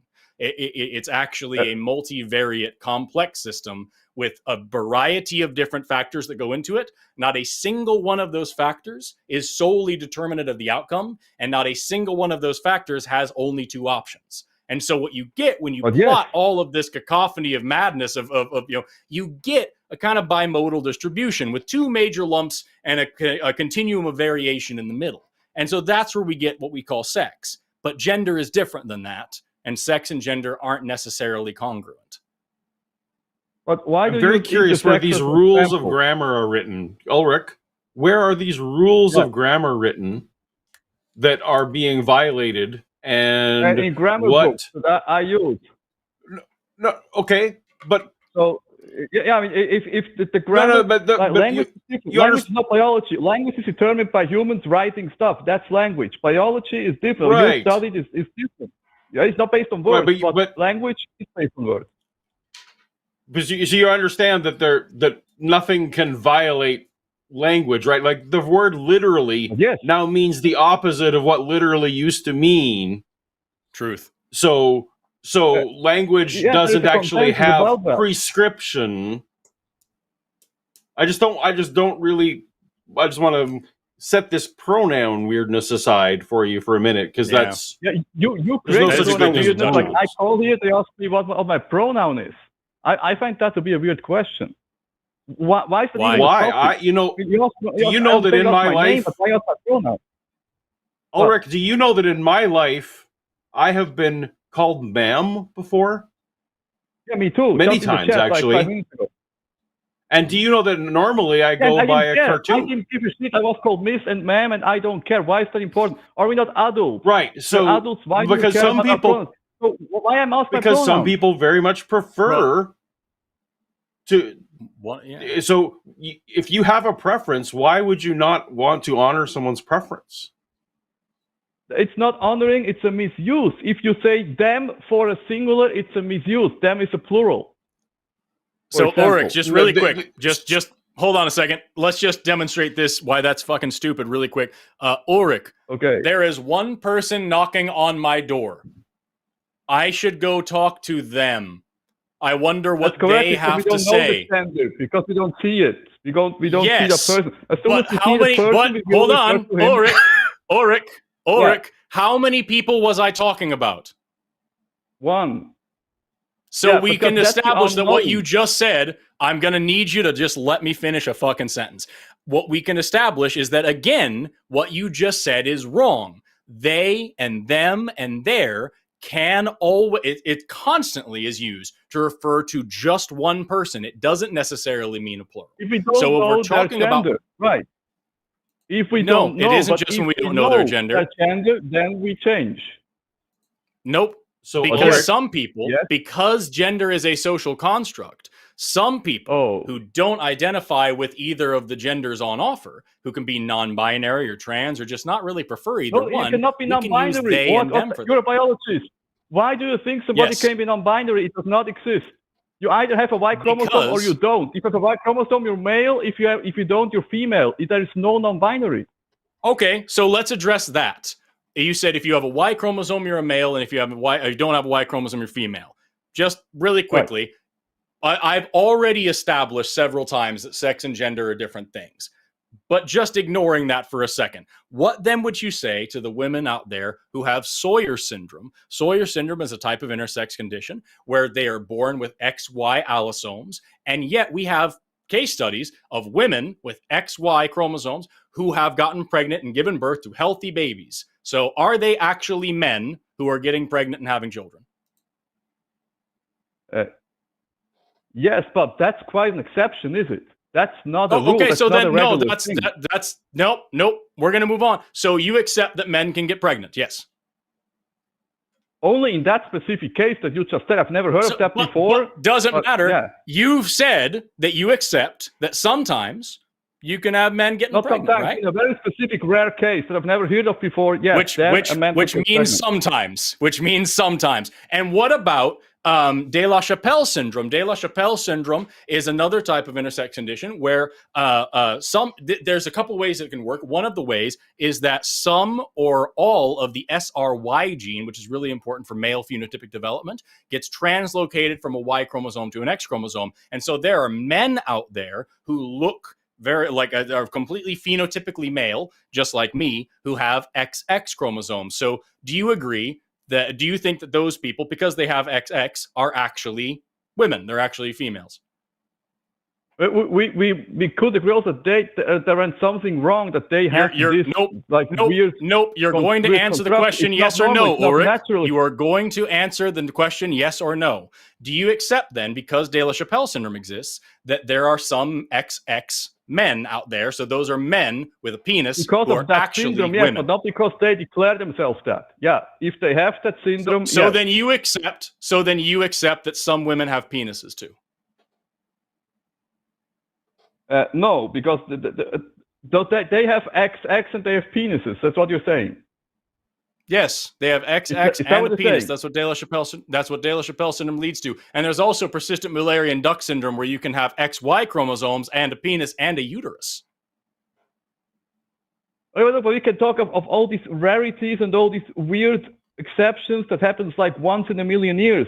That's not what we should define language on, and for sure also not biology. Because it's not the standard. It doesn't matter. Way of thinking and talking. Ulrich, Yes, it doesn't matter how rare it is. If we're talking about 8 billion people in the world, right?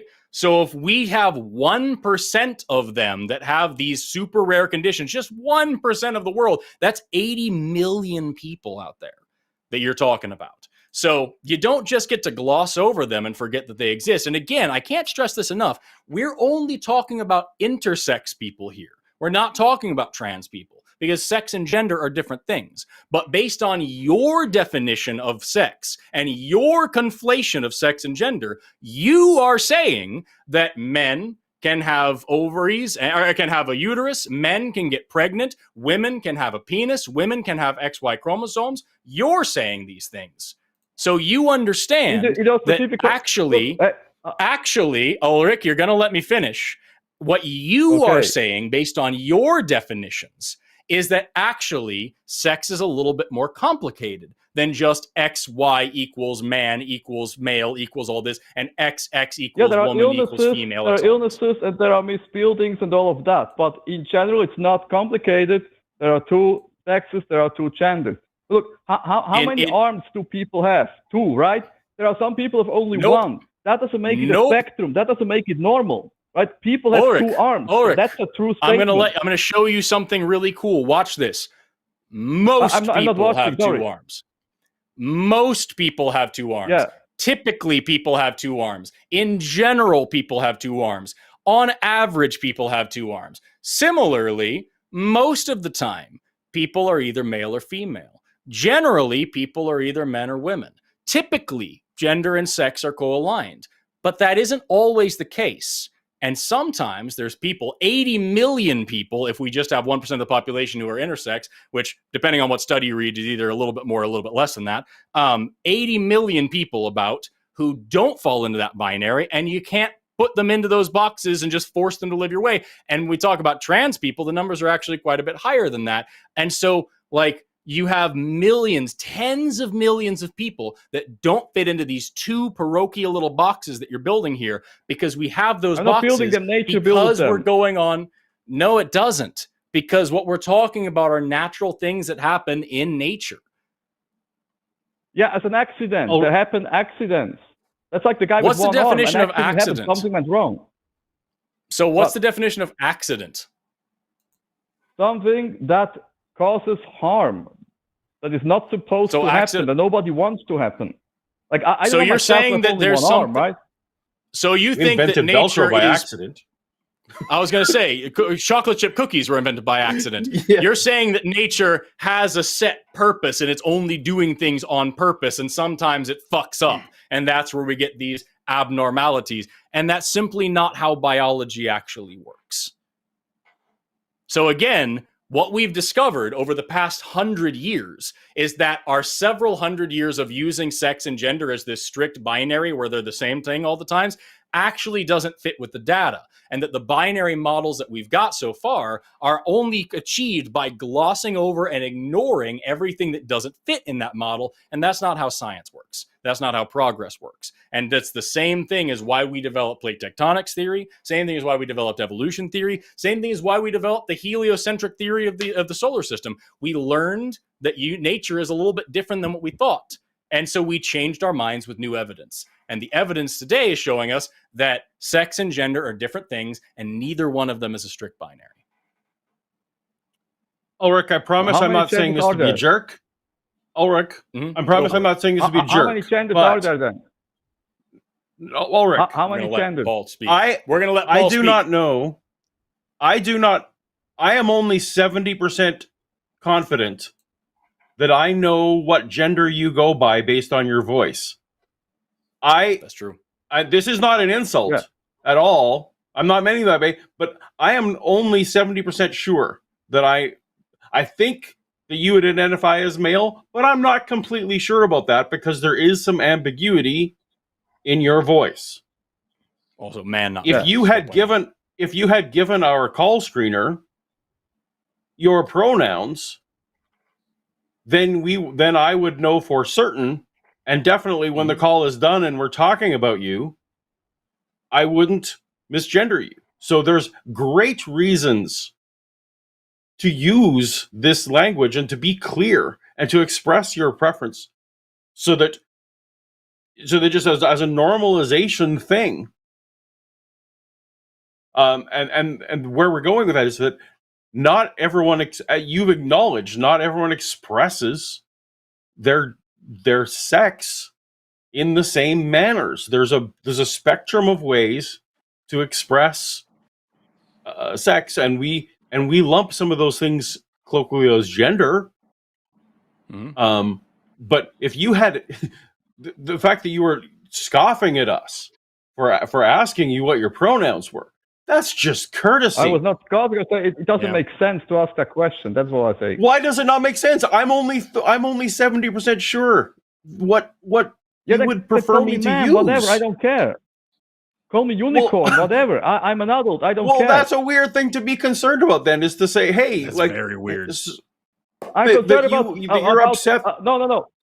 That's a really important thing, because then you're also concerned about legislation. Then legislation comes, like in Europe, like in Canada, that dictates what language you're allowed to use. I am language Canadian. You're not allowed to use. I am Canadian. You are vastly wrong that there is legislation that compels any person to use a pronoun. I am Canadian. Let me assure you, there is no such law. Despite what Jordan Peterson will tell you. Right. Go find the legislation for me. Would you like to have legislation that forces you to use the gender that somebody wants? No. Because I don't think people can be regulated in that way. If you want to be discourteous, go ahead. Yeah. If I want to be what? Yeah, that's. Yeah, I said but neither of us believe that you should be legally compelled to use any words like that. You're allowed to be an asshole. It just makes you an asshole. So, like, for the same reason that I am allowed to say any kind of curse words that I want, I just probably shouldn't do it at an elementary school. I'm not legally compelled to keep my mouth shut in that situation. It's just kind of a shitty thing to do if I did that, so I'm going to not do it. And similarly, if somebody walks up to me and says, hey, I use he, him pronouns, I'm not going to ask them to take their pants off so I can check and, like, make sure that I know what I'm talking about here. I'm just going to go with what they're talking about because, like, why wouldn't I do that? I used to have really long hair and I'm very skinny, and lots of people thought that I was a girl, and I got called her all the time. And I would just politely correct, like, hey, I'm a guy, and be like, okay, and then move on with our lives. It's that easy. Nobody was, like, trying to pin me down, but like, no, actually, until you prove to me otherwise, I'm going to call you she, because that's a stupid thing to do. So, like, we're asking your pronouns so that we can be polite to you. And also, it does help when more people who are cisgender establish their pronouns. It helps normalize the practice, which means that trans people aren't outing themselves just by giving out their pronouns, which is a really polite and generous thing to do to them, especially considering the violent history that trans people have had to face for the past, thousands Which violent of years. history? That's a lie. There is no violent history towards transgender people except for the Nazis and stuff like that. They were violent to a lot of minorities. Except for the Nazis and stuff, right? People. Yeah, so you don't think wait.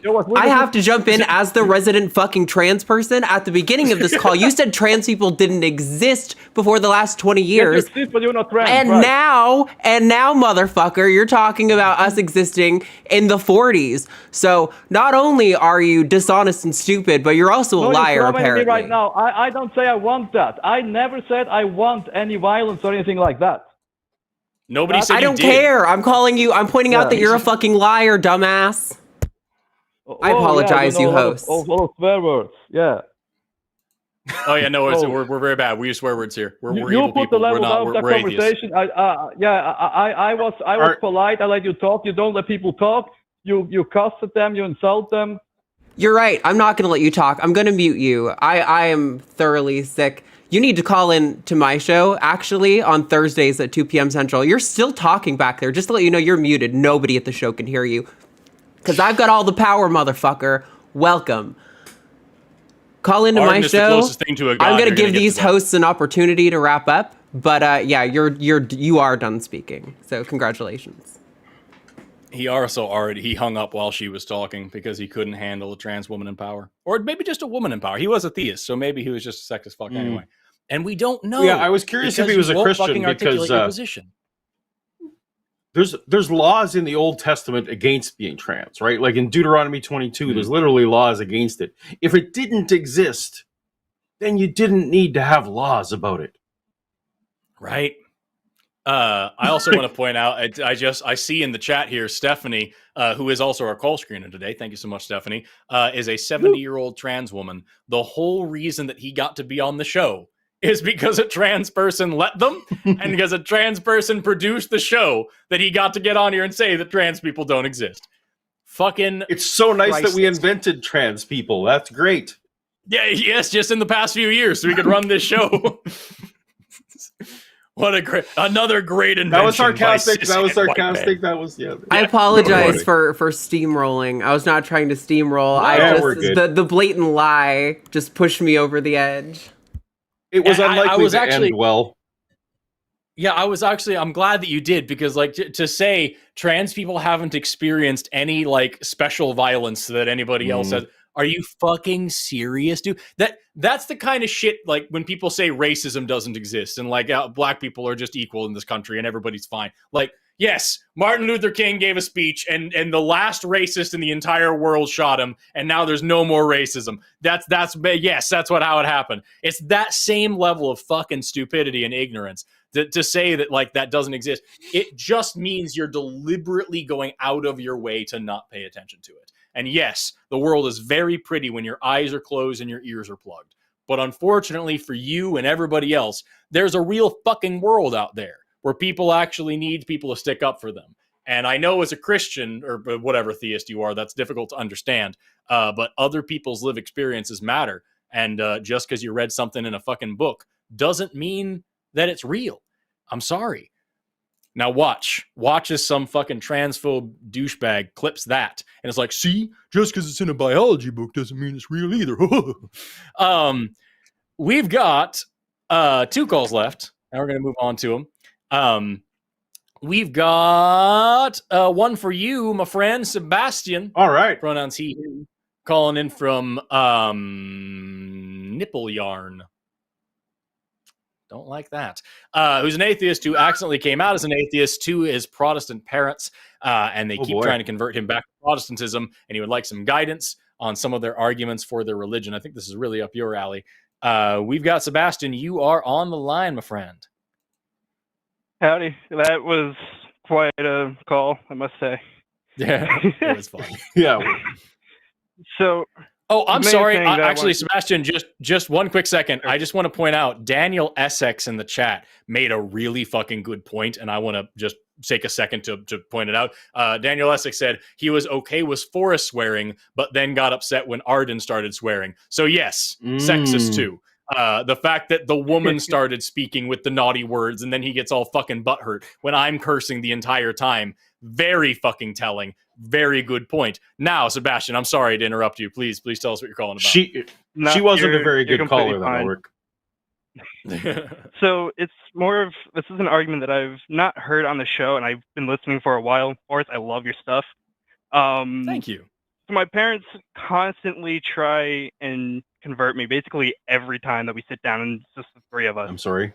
And one thing that they keep telling me is that because of how much older and wiser they are, they can see where God has directed them and made them choose the right path. Like, for example, my mom was in the corporate world for a long time, and she says that she can see where God told her to leave the corporate office and start a forensic document examining firm for a while. And that helped her find my dad and eventually have me and my 2 siblings. And I don't know how to respond to that, because it's basically you're not old enough yet. For context, I'm 18, I just got into college, and I don't know how to respond to that. Well, that's obviously only going to be a successful argument for someone who's living a pretty great life. If someone, it might be interesting, if no, I'm not going to go there. I hope your parents keep having great lives. I hope they get, but that's a weirdly privileged argument for God, an argument from privilege to say, yeah. So your God, for example, like there are children starving right now. Who are Christians? There are Christian children starving right now. God did not do anything about their circumstance or give them guidance. Or no, you know what? There was age in there. There are seniors who are Christians who are starving right now and living in very bad circumstances. Did God not love them as much to somehow guide them through the right things, that they're circumstantially blessed in the same way that your parents are? Is that a disproof of God in some way? I have is said that is basically one the tack. exact same thing. I've Yep. mentioned, like, you have all of this suffering and evil in the world. Why does it exist? Why does a loving God allow that to happen?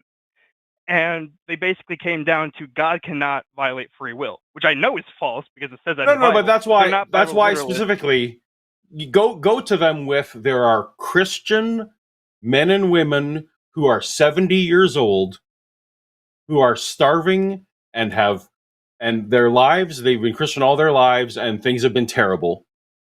So it's not a free will question, it's not a whatever. Why did is it a disproof for your God that Christian woman who is having a terrible time doesn't exist? Because if that's not a disproof for God, then their positive circumstances isn't a proof for God. The other weird thing is to somehow suggest that they could possibly know that that they are living their best possible life, that your mother's career change was the best possible version of her life is unknowable. Like, you can't even begin to grok the calculus about whether maybe if she had have stayed in that job for an extra month or a year, that things would have been better. Or, I mean, maybe she wouldn't have met your father, and that's I know as a parent that's an unthinkable thing, that circumstances wouldn't have allowed your children to exist. But she can't know what would have happened if she'd left her job 6 months earlier or 6 months later. That's just not a thing she can know. So all she's arguing about is that. Go ahead. So that's something else I had mentioned, was not only that she can't know that decision was those decisions led her to the best life. It's not even that was the decision that led her best life. Like, I mentioned to her that, like, maybe instead of making a left turn going to shopping, you made a right turn, and that somehow saved you from a car crash. And you don't know that, and you can't know that because it was an insignificant choice. And she basically just dodged the question. She just said, "Yeah, but it's not," and just moved on. And it really frustrated me. I'm like, well, we're trying to have this conversation, and you just the thing that keep doing that. Keep pointing out the absolute fallacies. Then in the arguments, if you feel like arguing, what I am normally here to advocate on this show when it comes to relationships with theist people when you're not a theist, is that you are not obligated to debate. If you don't feel like having these debates, that is a boundary you should set. And that is something that had to happen in my life, specifically with, I don't like to mention them, but the people who are closest blood related to me, we literally had to have a discussion about how we are not going to have these discussions anymore because we value the relationship so much and we love each other, that every single time getting together, being a debate about does God exist, isn't a relationship. So, and also, if someone is not willing to accept any boundaries that you set forth in your relationship, doesn't matter what it's about, that person is not worth continuing your life. Now, I'm assuming, Sebastian, that this isn't someone that you're financially dependent on any longer. My answers are different if you are financially dependent. I'm very financially dependent, sadly. Okay, and so not only that, but you may have to deal with this for a while. So I'm sorry that I will walk that back. Although they should still honor your boundaries. Like, so maybe try and unless you want to debate. If you're enjoying this debate, have at it, and keep pointing out the logical fallacies like you have been. But otherwise, set up soft boundaries, like just and see how it goes, because that's just the thing we all as adults need to figure out anyway. It's a life skill we all need to learn, which is just how to identify in ourselves what is stepping over the line, but then even expressing that to someone else and seeing who chooses to honor that. And hopefully that is a step towards it. And I cut you off. Are you enjoying the debate, or is it something you wish would stop? I very much wish it would stop, but they always get me in a situation where I cannot back away from it. And then the moment that I try to, they say, "Stop running from the question, stop running from us." And so it kind of just puts me in a situation where I can't escape. So here's what the other thing I have used for people like that who wouldn't respect the boundaries, and it may or may, your mileage may vary. So what I've argued in terms of the Christian realm is I've asked them if they accept that no one comes to Christ except if the Holy Spirit brings them. Most Christians will agree to that concept that it's not an argument, that it's not an altar call, like it's exclusively the Holy Spirit. And so what I've expressed to the people is like, you know what, we've gone through all this information. You don't believe it's an intellectual. They probably don't believe that you are intellectually leaving. You all that kind of stuff. Just ask them to pray for you, that the Holy Spirit will move you and the Holy Spirit will convince you, because they are not in a position to do it. And ideally, that can be where you can leave it, and you can express perhaps even that by arguing they're driving you away, because it sounds like that's true. So if you can express, you know what, please ask God to send someone else to send this message, because I'm not receiving it from you.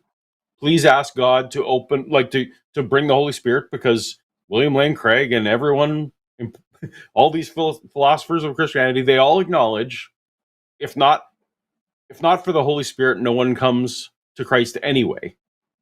So those are the best ways that they can help you and to love you. Ideally, try that boundary thing first, because that's a lot more socially useful. But if that doesn't work, I have managed to ward some people off by punting it to prayer. Yeah, I've actually had some success with that as well. Not just with the prayer thing, but also something you said there that really stuck out was, if God is real and really wants to convince me, the arguments you are giving me are driving me further away. That's been a really successful one for me sometimes whenever like somebody's just not getting it. It's like, if God is real and God's out there and really wants me to know about, why would he send you? Because what you're doing here is absolutely hurting his case. And unless the point is to beat me down and make me feel so shitty that I just say fine, then this is a bad strategy. And if that is the strategy, that's definitely not a loving strategy.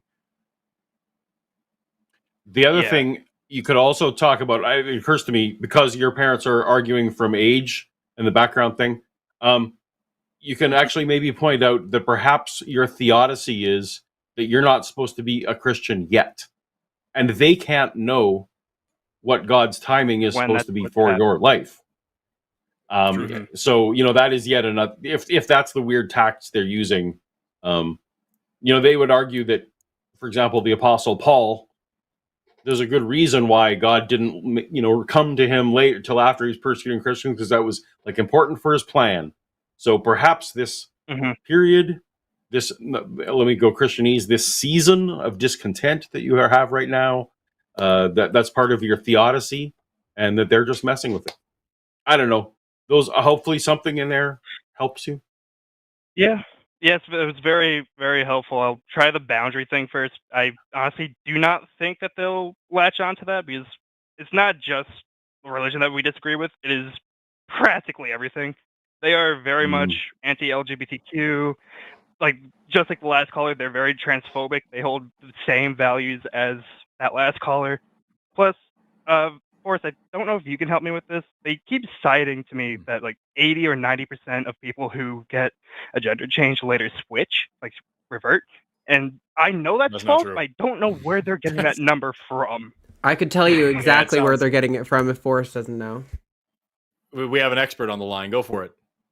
There was a study in Canada, which was one of the first gender clinics, and I think it was the 80s or the 90s or something. And the big problem with that number and where it comes from in the study is that they operationally defined gender diverse kids as any kid who'd expressed any kind of gender transgressive behavior at all. So if a little boy played with a doll, that was someone who they would be referred to for this clinic. So when they're saying 90% of kids detransition, it's because the massive lump sum of who was included for that study based on the operational definition we wouldn't consider transgender today under any diagnostic criteria. There you go. That's good to know. So while the older studies will say like 80 to 90%, the newer studies, I think they say close to like 10 or even like 8%. I think that's the number. I don't even think it's that high. If I don't know the number off my head. I do know that LASIK eye surgery has a significantly higher regret rate than gender affirming surgery. Like significantly higher. And the thing is, and also that's the thing is when we talk about like detransitioners, also, one thing that people who like to bring this up as an argument never mention is the difference between people who actually aren't trans or who discover developed a new gender identity later, or for whatever reason actually legitimately detransition for that reason, and people who are living in non-supportive environments who detransition because of social pressure, because of whatever, because they're in the same uncomfortable situation that drives up the anxiety, depression, and suicide rate in the trans community in the first place. And so like they oftentimes forget to delineate between those. And it's, not an accident that they do that. And so what I would recommend is, when they're talking about this, not only do you have these details of these things, but also let's say it is very high. Let's say there's 50% of people who transition later on decide not to. Okay, those people deserve bodily autonomy. They deserve respect, and they deserve specialized medical care for what they need to make themselves mentally and physically well. And I would say that exact same thing for literally everybody else, including the people that don't detransition. Everybody deserves the respect and the dignity and the ability to make decisions about their body and to get the specialized medical care that they need to maximize their mental and physical well-being. So for you to say, well, some people regret this, okay, that's the case with literally everything. As I said, the regret rate for LASIK eye surgery is like 4%. There's a lot of people out there who say that LASIK eye surgery ruined their life. Does that mean we ban it? Does that mean we say it's pseudoscience? Does that mean that we shame people who get it? No. We just tell people what's going on, and they make an informed decision between themselves and their doctor. And that's how it should be for trans people and everybody else as well. They're making an informed decision between themselves and their doctor. That's what I keep saying. Also, Sebastian, my parents always... Get super used to saying, what's your source for that? And just keep saying that over and over. That's how my Christianity evaporated. I just kept asking myself, what's my source for that? It's just anyway, if someone makes a positive claim, make them back it up. That is how I became a scientist. I was doing I was getting my first degrees in education, and I was trying to do science education, and I kind of got to that point where I was like, okay, I'm teaching this, but how do I know? How do I know? How do I know? How do I know? And then I went and actually got some science degrees because I wanted to fucking know. And like that practice has shaped my entire life, not only in my career and my education, but also in my skepticism. Like what I was saying to whoever, Chuck, after he hung up, I was being condescending, but I was also being serious. Just ask yourself, are you sure? Think about what you're saying before you say it, and ask for a verification. Also, I saw Arden posted in the producer chat, and also Stephanie put it in the general chat there. That was at CAMH in Toronto, that study. The doctor was Kenneth Zucker, who did conversion therapy and got fucking fired because every major medical association agrees that conversion therapy is pseudoscientific, torturous nonsense. And so, like, I don't want to make the genetic fallacy here and say, okay, well, where this research is coming from is bad, therefore the research is bad, or therefore the numbers can't possibly be true. But it is important to say that the study is poorly put together, and also the guy who did the study got fucking fired for not following modern science. So I don't know what to tell you, dude. Yeah. These were things that I've heard you guys talk about, and I was just curious at how you would approach it if somebody came on the show and, claimed these things that my parents keep trying to tell me. So I appreciate that. Yeah. Come back, very much. Call back with the next argument, because literally there's a bunch of us that we just do this for a living now. I started with my family, but now I do it for a living. So, call on back, and we'd also love to hear how it's going for you. So. Will do. I just want to say one final note. I was studying for my human evolution final while waiting for me to hop on, and my hands were shaking so bad I could barely write. That's so nervous. Oh no. No, I'm sorry. No, no need to be nervous. We are both fucking weirdos on the internet, just rambling about gods that don't exist. So don't ever feel nervous about us. And I'm glad that you're studying for that final. Homo erectus is the best kind of human, and I will die on that hill. They were fucking cool. Literally, the slide that I have open is for Human erectus and about their brain size and organization. That is the literal slide that I stopped on when I hopped on the line. It is really interesting. My first master's was focusing especially on Homo erectus. They're like my favorite species of human. They're so fucking interesting. Anyway, Sebastian, tomorrow, so I'm just cramming for this. Keep studying, man. Yeah, good luck. Good luck. Yeah, you're rushing off the phone. You. How dare you? Good luck on your final. You're going to be great. Keep studying, dude. All right. Thank you. See ya. You guys have a good night. Bye. You too. All right. We got one last one. Before we move on, I want to remind everybody that we got a lot of great shows on this network. We got a great shows on this show. Good fucking job for us. We got a lot of great shows on this network. You should check them out, including the Transatlantic Call-In Show and Chewed Gum, both of which we've referenced on this show with callers who don't believe that the issues discussed on those shows exist. So check those shows out, especially if you want to learn some cool stuff about some terrible stuff. We've got like sexism and transphobia. But last but not least, we've got Sid, pronouns he, him, calling in from India, who's an atheist who wants to talk about how we evolved from a simple single-celled organism to a human. Sid, you are on the line. How are you doing today? I'm good, Forrest. How are you? I'm really good, dude. I'm really, really fucking good. So did you have a specific thing that you were hung up on, or did you just want to like go over the history of evolution? Because I don't know if we have all that time, but we can start. Yeah, I know we don't have a lot of time, but I just want to simplify the explanation. I know we evolved from simple cell organisms to the way we are now, but I get kind of lost somewhere in the middle, Like, how did we evolve from?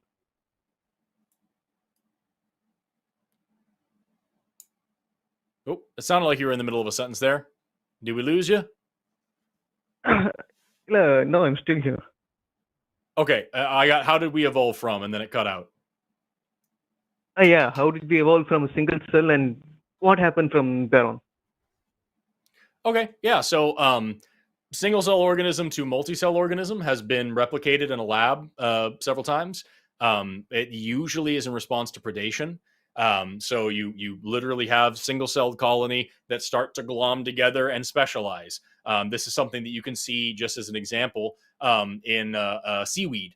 If anybody out there has ever eaten sushi before, seaweed is not a plant. It's a protist, and is a multicellular protist colony. So it's a bunch of single-celled organisms all squanched together, and then they take on different roles that look a lot like leaves and stalks and roots and shit, but they actually technically aren't. They're all just single-celled organisms glommed together, taking on different jobs in order to benefit the whole colony. So that's the thing that we see a lot. So then you get multicellular organisms. Plants and animals were single-celled first. Interestingly, photosynthesis evolved before plants, strictly speaking, were a thing. But animals also evolved before plants were a thing. So you have photosynthetic cells, then animal cells, then plant cells later, then multicellular organisms after all that. Fucking nutty to think about. And that's a 10-minute discussion in and on itself.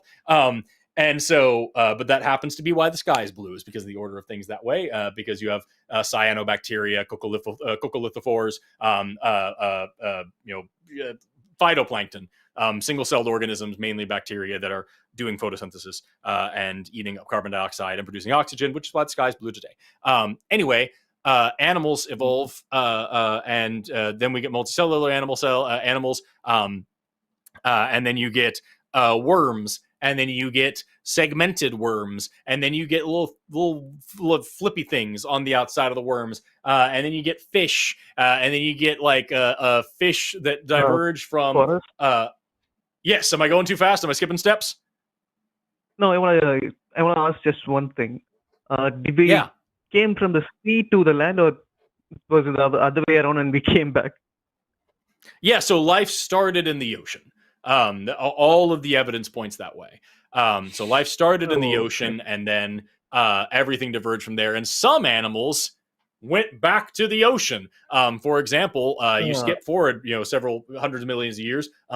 Cetaceans, whales and dolphins and stuff. You had artiodactyls, which is to say even-toed hooved animals, deer and sheep and stuff.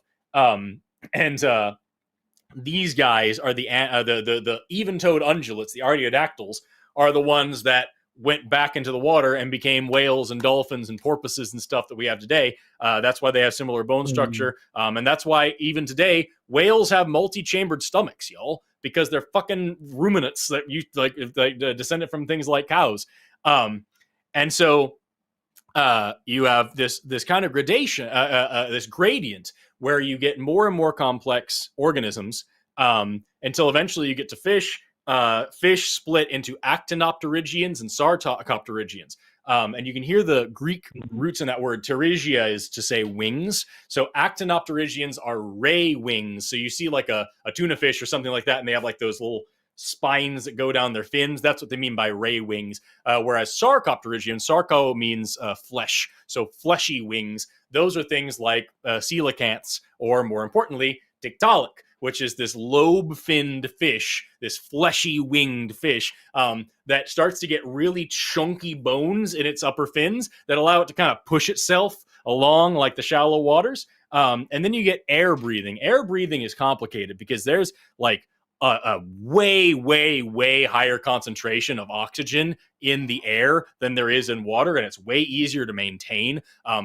Keeping oxygen concentration in water has a lot to do with acidity, has a lot to do with salinity. There's bore and root effects. There's all sorts of stupid shit you have to deal with. But air, there's fucking oxygen everywhere, and it's just free for the taking. But you need specialized organs for it, because gills, the whole thing is that you have the whole point of breathing is that you have a differential pressure of gases, partial pressures of gases inside the body and outside the body. With gills, it's really fucking easy. You're just putting water over your very thin tissues. With lungs, you need specialized tissues not only to like capture that in a dry environment and keep them moist, you also need muscles to move that air in and out. You need a diaphragm. It's a whole business. And so lungs actually evolved from swim bladders in fish. You had this thing that was already there trapping air, and we just co-opted it. This is called exaptation, when something evolves for one purpose and then you tweak it for another purpose. So you have this exaptation of a swim bladder, and some fish use this organ to crawl up on land, and some fish use this organ to be better fucking fish.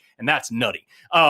And so then you've got tetrapods. You've got four-legged animals crawling around on land. Early ones are amphibians. Then from there you get reptiles. Then from there you get what we call stem mammals, things like Dimetrodon.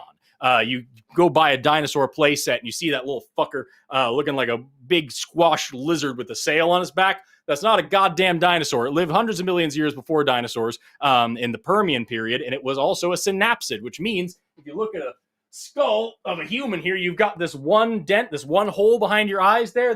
This is called a synapse, this little gap there, and this one hole means you're a synapsid. Reptiles and birds are diapsids, which means two things. It means they have two holes back there, and it also means they're dumb as shit. And so this is a synapsid, which it's a stem mammal. Dimetrodon is not your direct ancestor, but it's in the group that were the synapsids. And so these guys go on to evolve warm blood. They go on to evolve fur. By 220 million years or so, you've got the Mesozoic era happens at 250 million years ago. You've got dinosaurs and shit. By 220 million years ago, you've got the very first actual real fucking mammals coming along.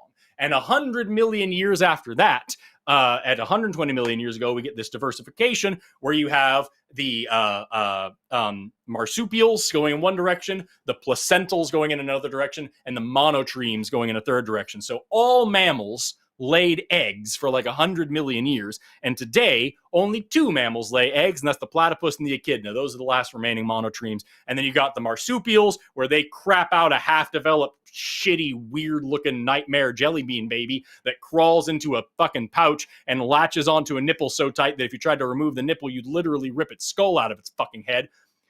God. And on the other side, you've got placentals, which develop a placenta. They have an internal uterus. They don't lay eggs. Fun fact, that all happened because of a retrovirus, which is a class 6 virus that implants its DNA into your DNA.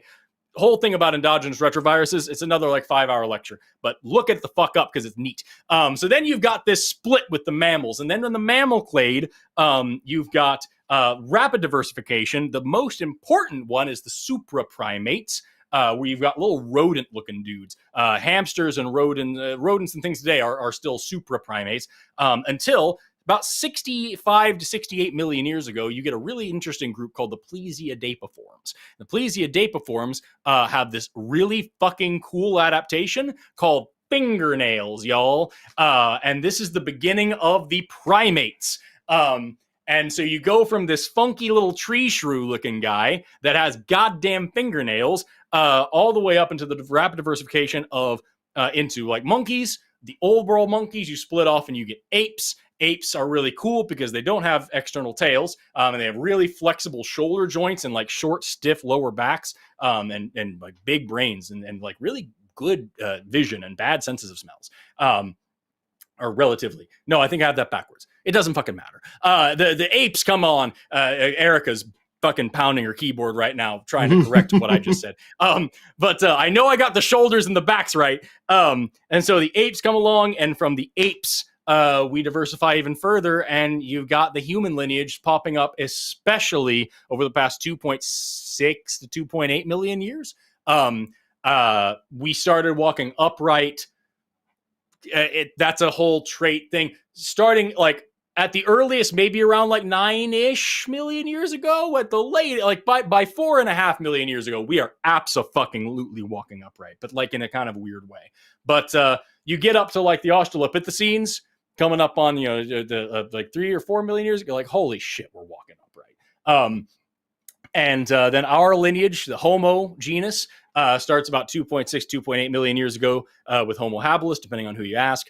And then you get Homo erectus popping up a million years later. 1.8 million years ago, Homo erectus comes onto the scene and makes a bunch of really cool discoveries. Homo erectus discovered that you can sharpen both sides of a rock. That was very exciting. Homo erectus also discovered fire. Homo erectus also developed boats. Homo erectus almost certainly had a language, and Homo erectus discovered how to get the fuck out of Africa and explore the rest of like this whole hemisphere, that whole hemisphere. They were in Europe and Asia and down through Indonesia. And so did Homo floresiensis, but that's a modern development that we learned that they actually left a little while ago. And then you've got about 200 million years ago, you have several different species of humans on the planet. You've got Denisovans, you've got Homo erectus, you've got Homo ergaster, you've got Homo heidelbergensis, you've got all these fuckers just creeping around the world. And then a new species comes up, these guys, Homo sapiens, and we are the second species to then fuck off out of Africa in a situation called Out of Africa 2. And the rest is literally history. And that is a brief history of evolution, starting from single cells all the way up to us. That's awesome, man. Can I ask one more question? Just quick. Yeah, dude. If there's anything in the middle that you wanted more details on, I'm fucking stoked to tell you about it. I know that chimpanzees and apes, and we all have kind of a common ancestor. But yeah, do we know kind of which species is it, or I don't know, kind, or is it a wrong question? Are you asking like what species is our common ancestor with like chimpanzees? Yeah. So we're not entirely sure yet. It's looking like it might, huge emphasis on might, be this guy named Sahelanthropus. But it's just kind of one hypothesis. We don't know for sure. What we do know for sure is that it was that common ancestor existed around 7 to 9 million years ago, closer to 7. So we know about when we diverged. We're not 100% on who that dude was, and we may never know, because that part of the world in that particular environment, not great for fossils. But we're not 100% sure. But Sahelanthropus is an okay bet. And what we also know, and this is what's really important when we talk about common ancestry, that means that you probably know this, but for the people listening, that means that we did not come from chimpanzees. We just share an old. It's like saying I didn't come from my cousin or my brother. We just share some grandparents. You know what I mean? So I guess that kind of thing. Yeah, we're not entirely sure. Use the same example yet. Yeah. No, so like I was saying that I used the exact same example with my friend, and he was a religious guy and Christian guy. Mm-hmm. Yeah. I love that. Be so patient there's a lot. Be patient with your Christian friend. Yeah. If you want to talk about specifically human evolution, we have a person here on the show named Erika. She goes by Gutsick Gibbon a lot of the times. That's also her channel. You can look up Gutsick Gibbon here on YouTube. She's actually doing her PhD in biological anthropology, studying human evolution. So she's a wealth of knowledge in just that specific topic right there. If you have a lot of questions about that. I did my undergrad in integrative biology. Which means I just covered a lot of biology courses. I did parasites, I did biomed, I did genes, I did evolution. I was all over the place, but I specialized in evolutionary and organismic biology. So that's kind of where my vibe is. And then my grad school career has been biological anthropology and biomedical science. So like I'm big into humans, but I'm not nearly as fucking specialized as Erika. But like the whole evolutionary history of life in general, it's kind of a vibe that I've been rocking out to for the past like 12 years.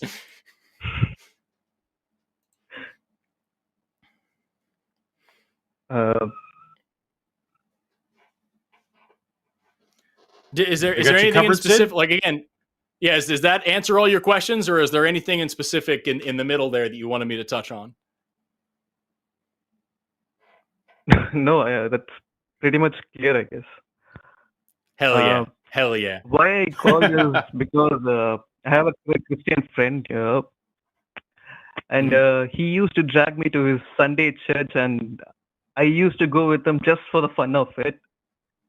And the church pastor there said that I'm quoting him here, kind of. There are people out there who believe that humans came from evolution, humans came from Big Bang. They believe all kind of those kind of nonsense things. He was like preaching in that way, and I was like sitting and listening to him, and okay, and to be frank, I was a little confused with this whole evolution thing. Like, how did we evolve from a single cell to where we are now? And can I ask like one thing? Is this the abiogenesis theory? Like, yeah. I think Urey Miller experiment, right? So Urey Miller was like the very beginning of our understanding. Urey Miller, so that was these two American biochemists, Stanley Urey and Aron Miller, I believe, and they did their experiment back in the 1950s, where they took a bunch of things we believed were on early planets, and they put them in some jars, and they boiled them and cooled them and zapped them with electricity over and over, and they formed amino acids on their own. The Urey Miller experiment, as I said, it was the very, very first thing that we did. And it's been tweaked and criticized and rearranged 1,000,001 times. And the fact of the matter is, you can throw out, like, not only have we repeatedly demonstrated that shit works, but also there's 4 major macromolecules that make life. Those are proteins, lipids, carbohydrates, and nucleic acids. Proteins are made of amino acids. The fundamental parts of those things, you find them in space all the time. We find amino acids, we find sugars, we find nitrogenous bases, and we find fatty acids in space. We find they self-assemble all on their own all the fucking time. And so it's not that, and we also are now learning how they polymerize, how they form the chain molecules that make up life, all on their own again. And so it's not crazy. And Urey Miller, like I said, it was just the very beginning, but we've learned a ton since then. And the way it's been with creationists is they say, well, you don't know every single step, therefore God did it. And when we learn every single step, Sid, the creationists will say that's all very intricate and advanced, therefore God did it. That's how it's going to happen, because that's how it happens every fucking time. Yeah.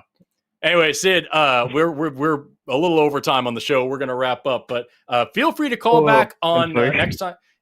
No, you're fine. Yeah, I really appreciate you calling in. I'm going to be hosting a show called Skeptalk on the 27th of this month, on Monday the 27th. And on that show, we go until we're fucking done, and it doesn't matter if it's like 3 a.m. So if you have more questions about specifically this, feel free to call back and talk to me about biology or how life started or anything like that. I would love to answer your questions. Definitely. And I would like to tell just one thing. You guys are doing a phenomenal job. Truly. Thank you. Thank you, Sid. I would like to call again and talk with you two, Paulogia.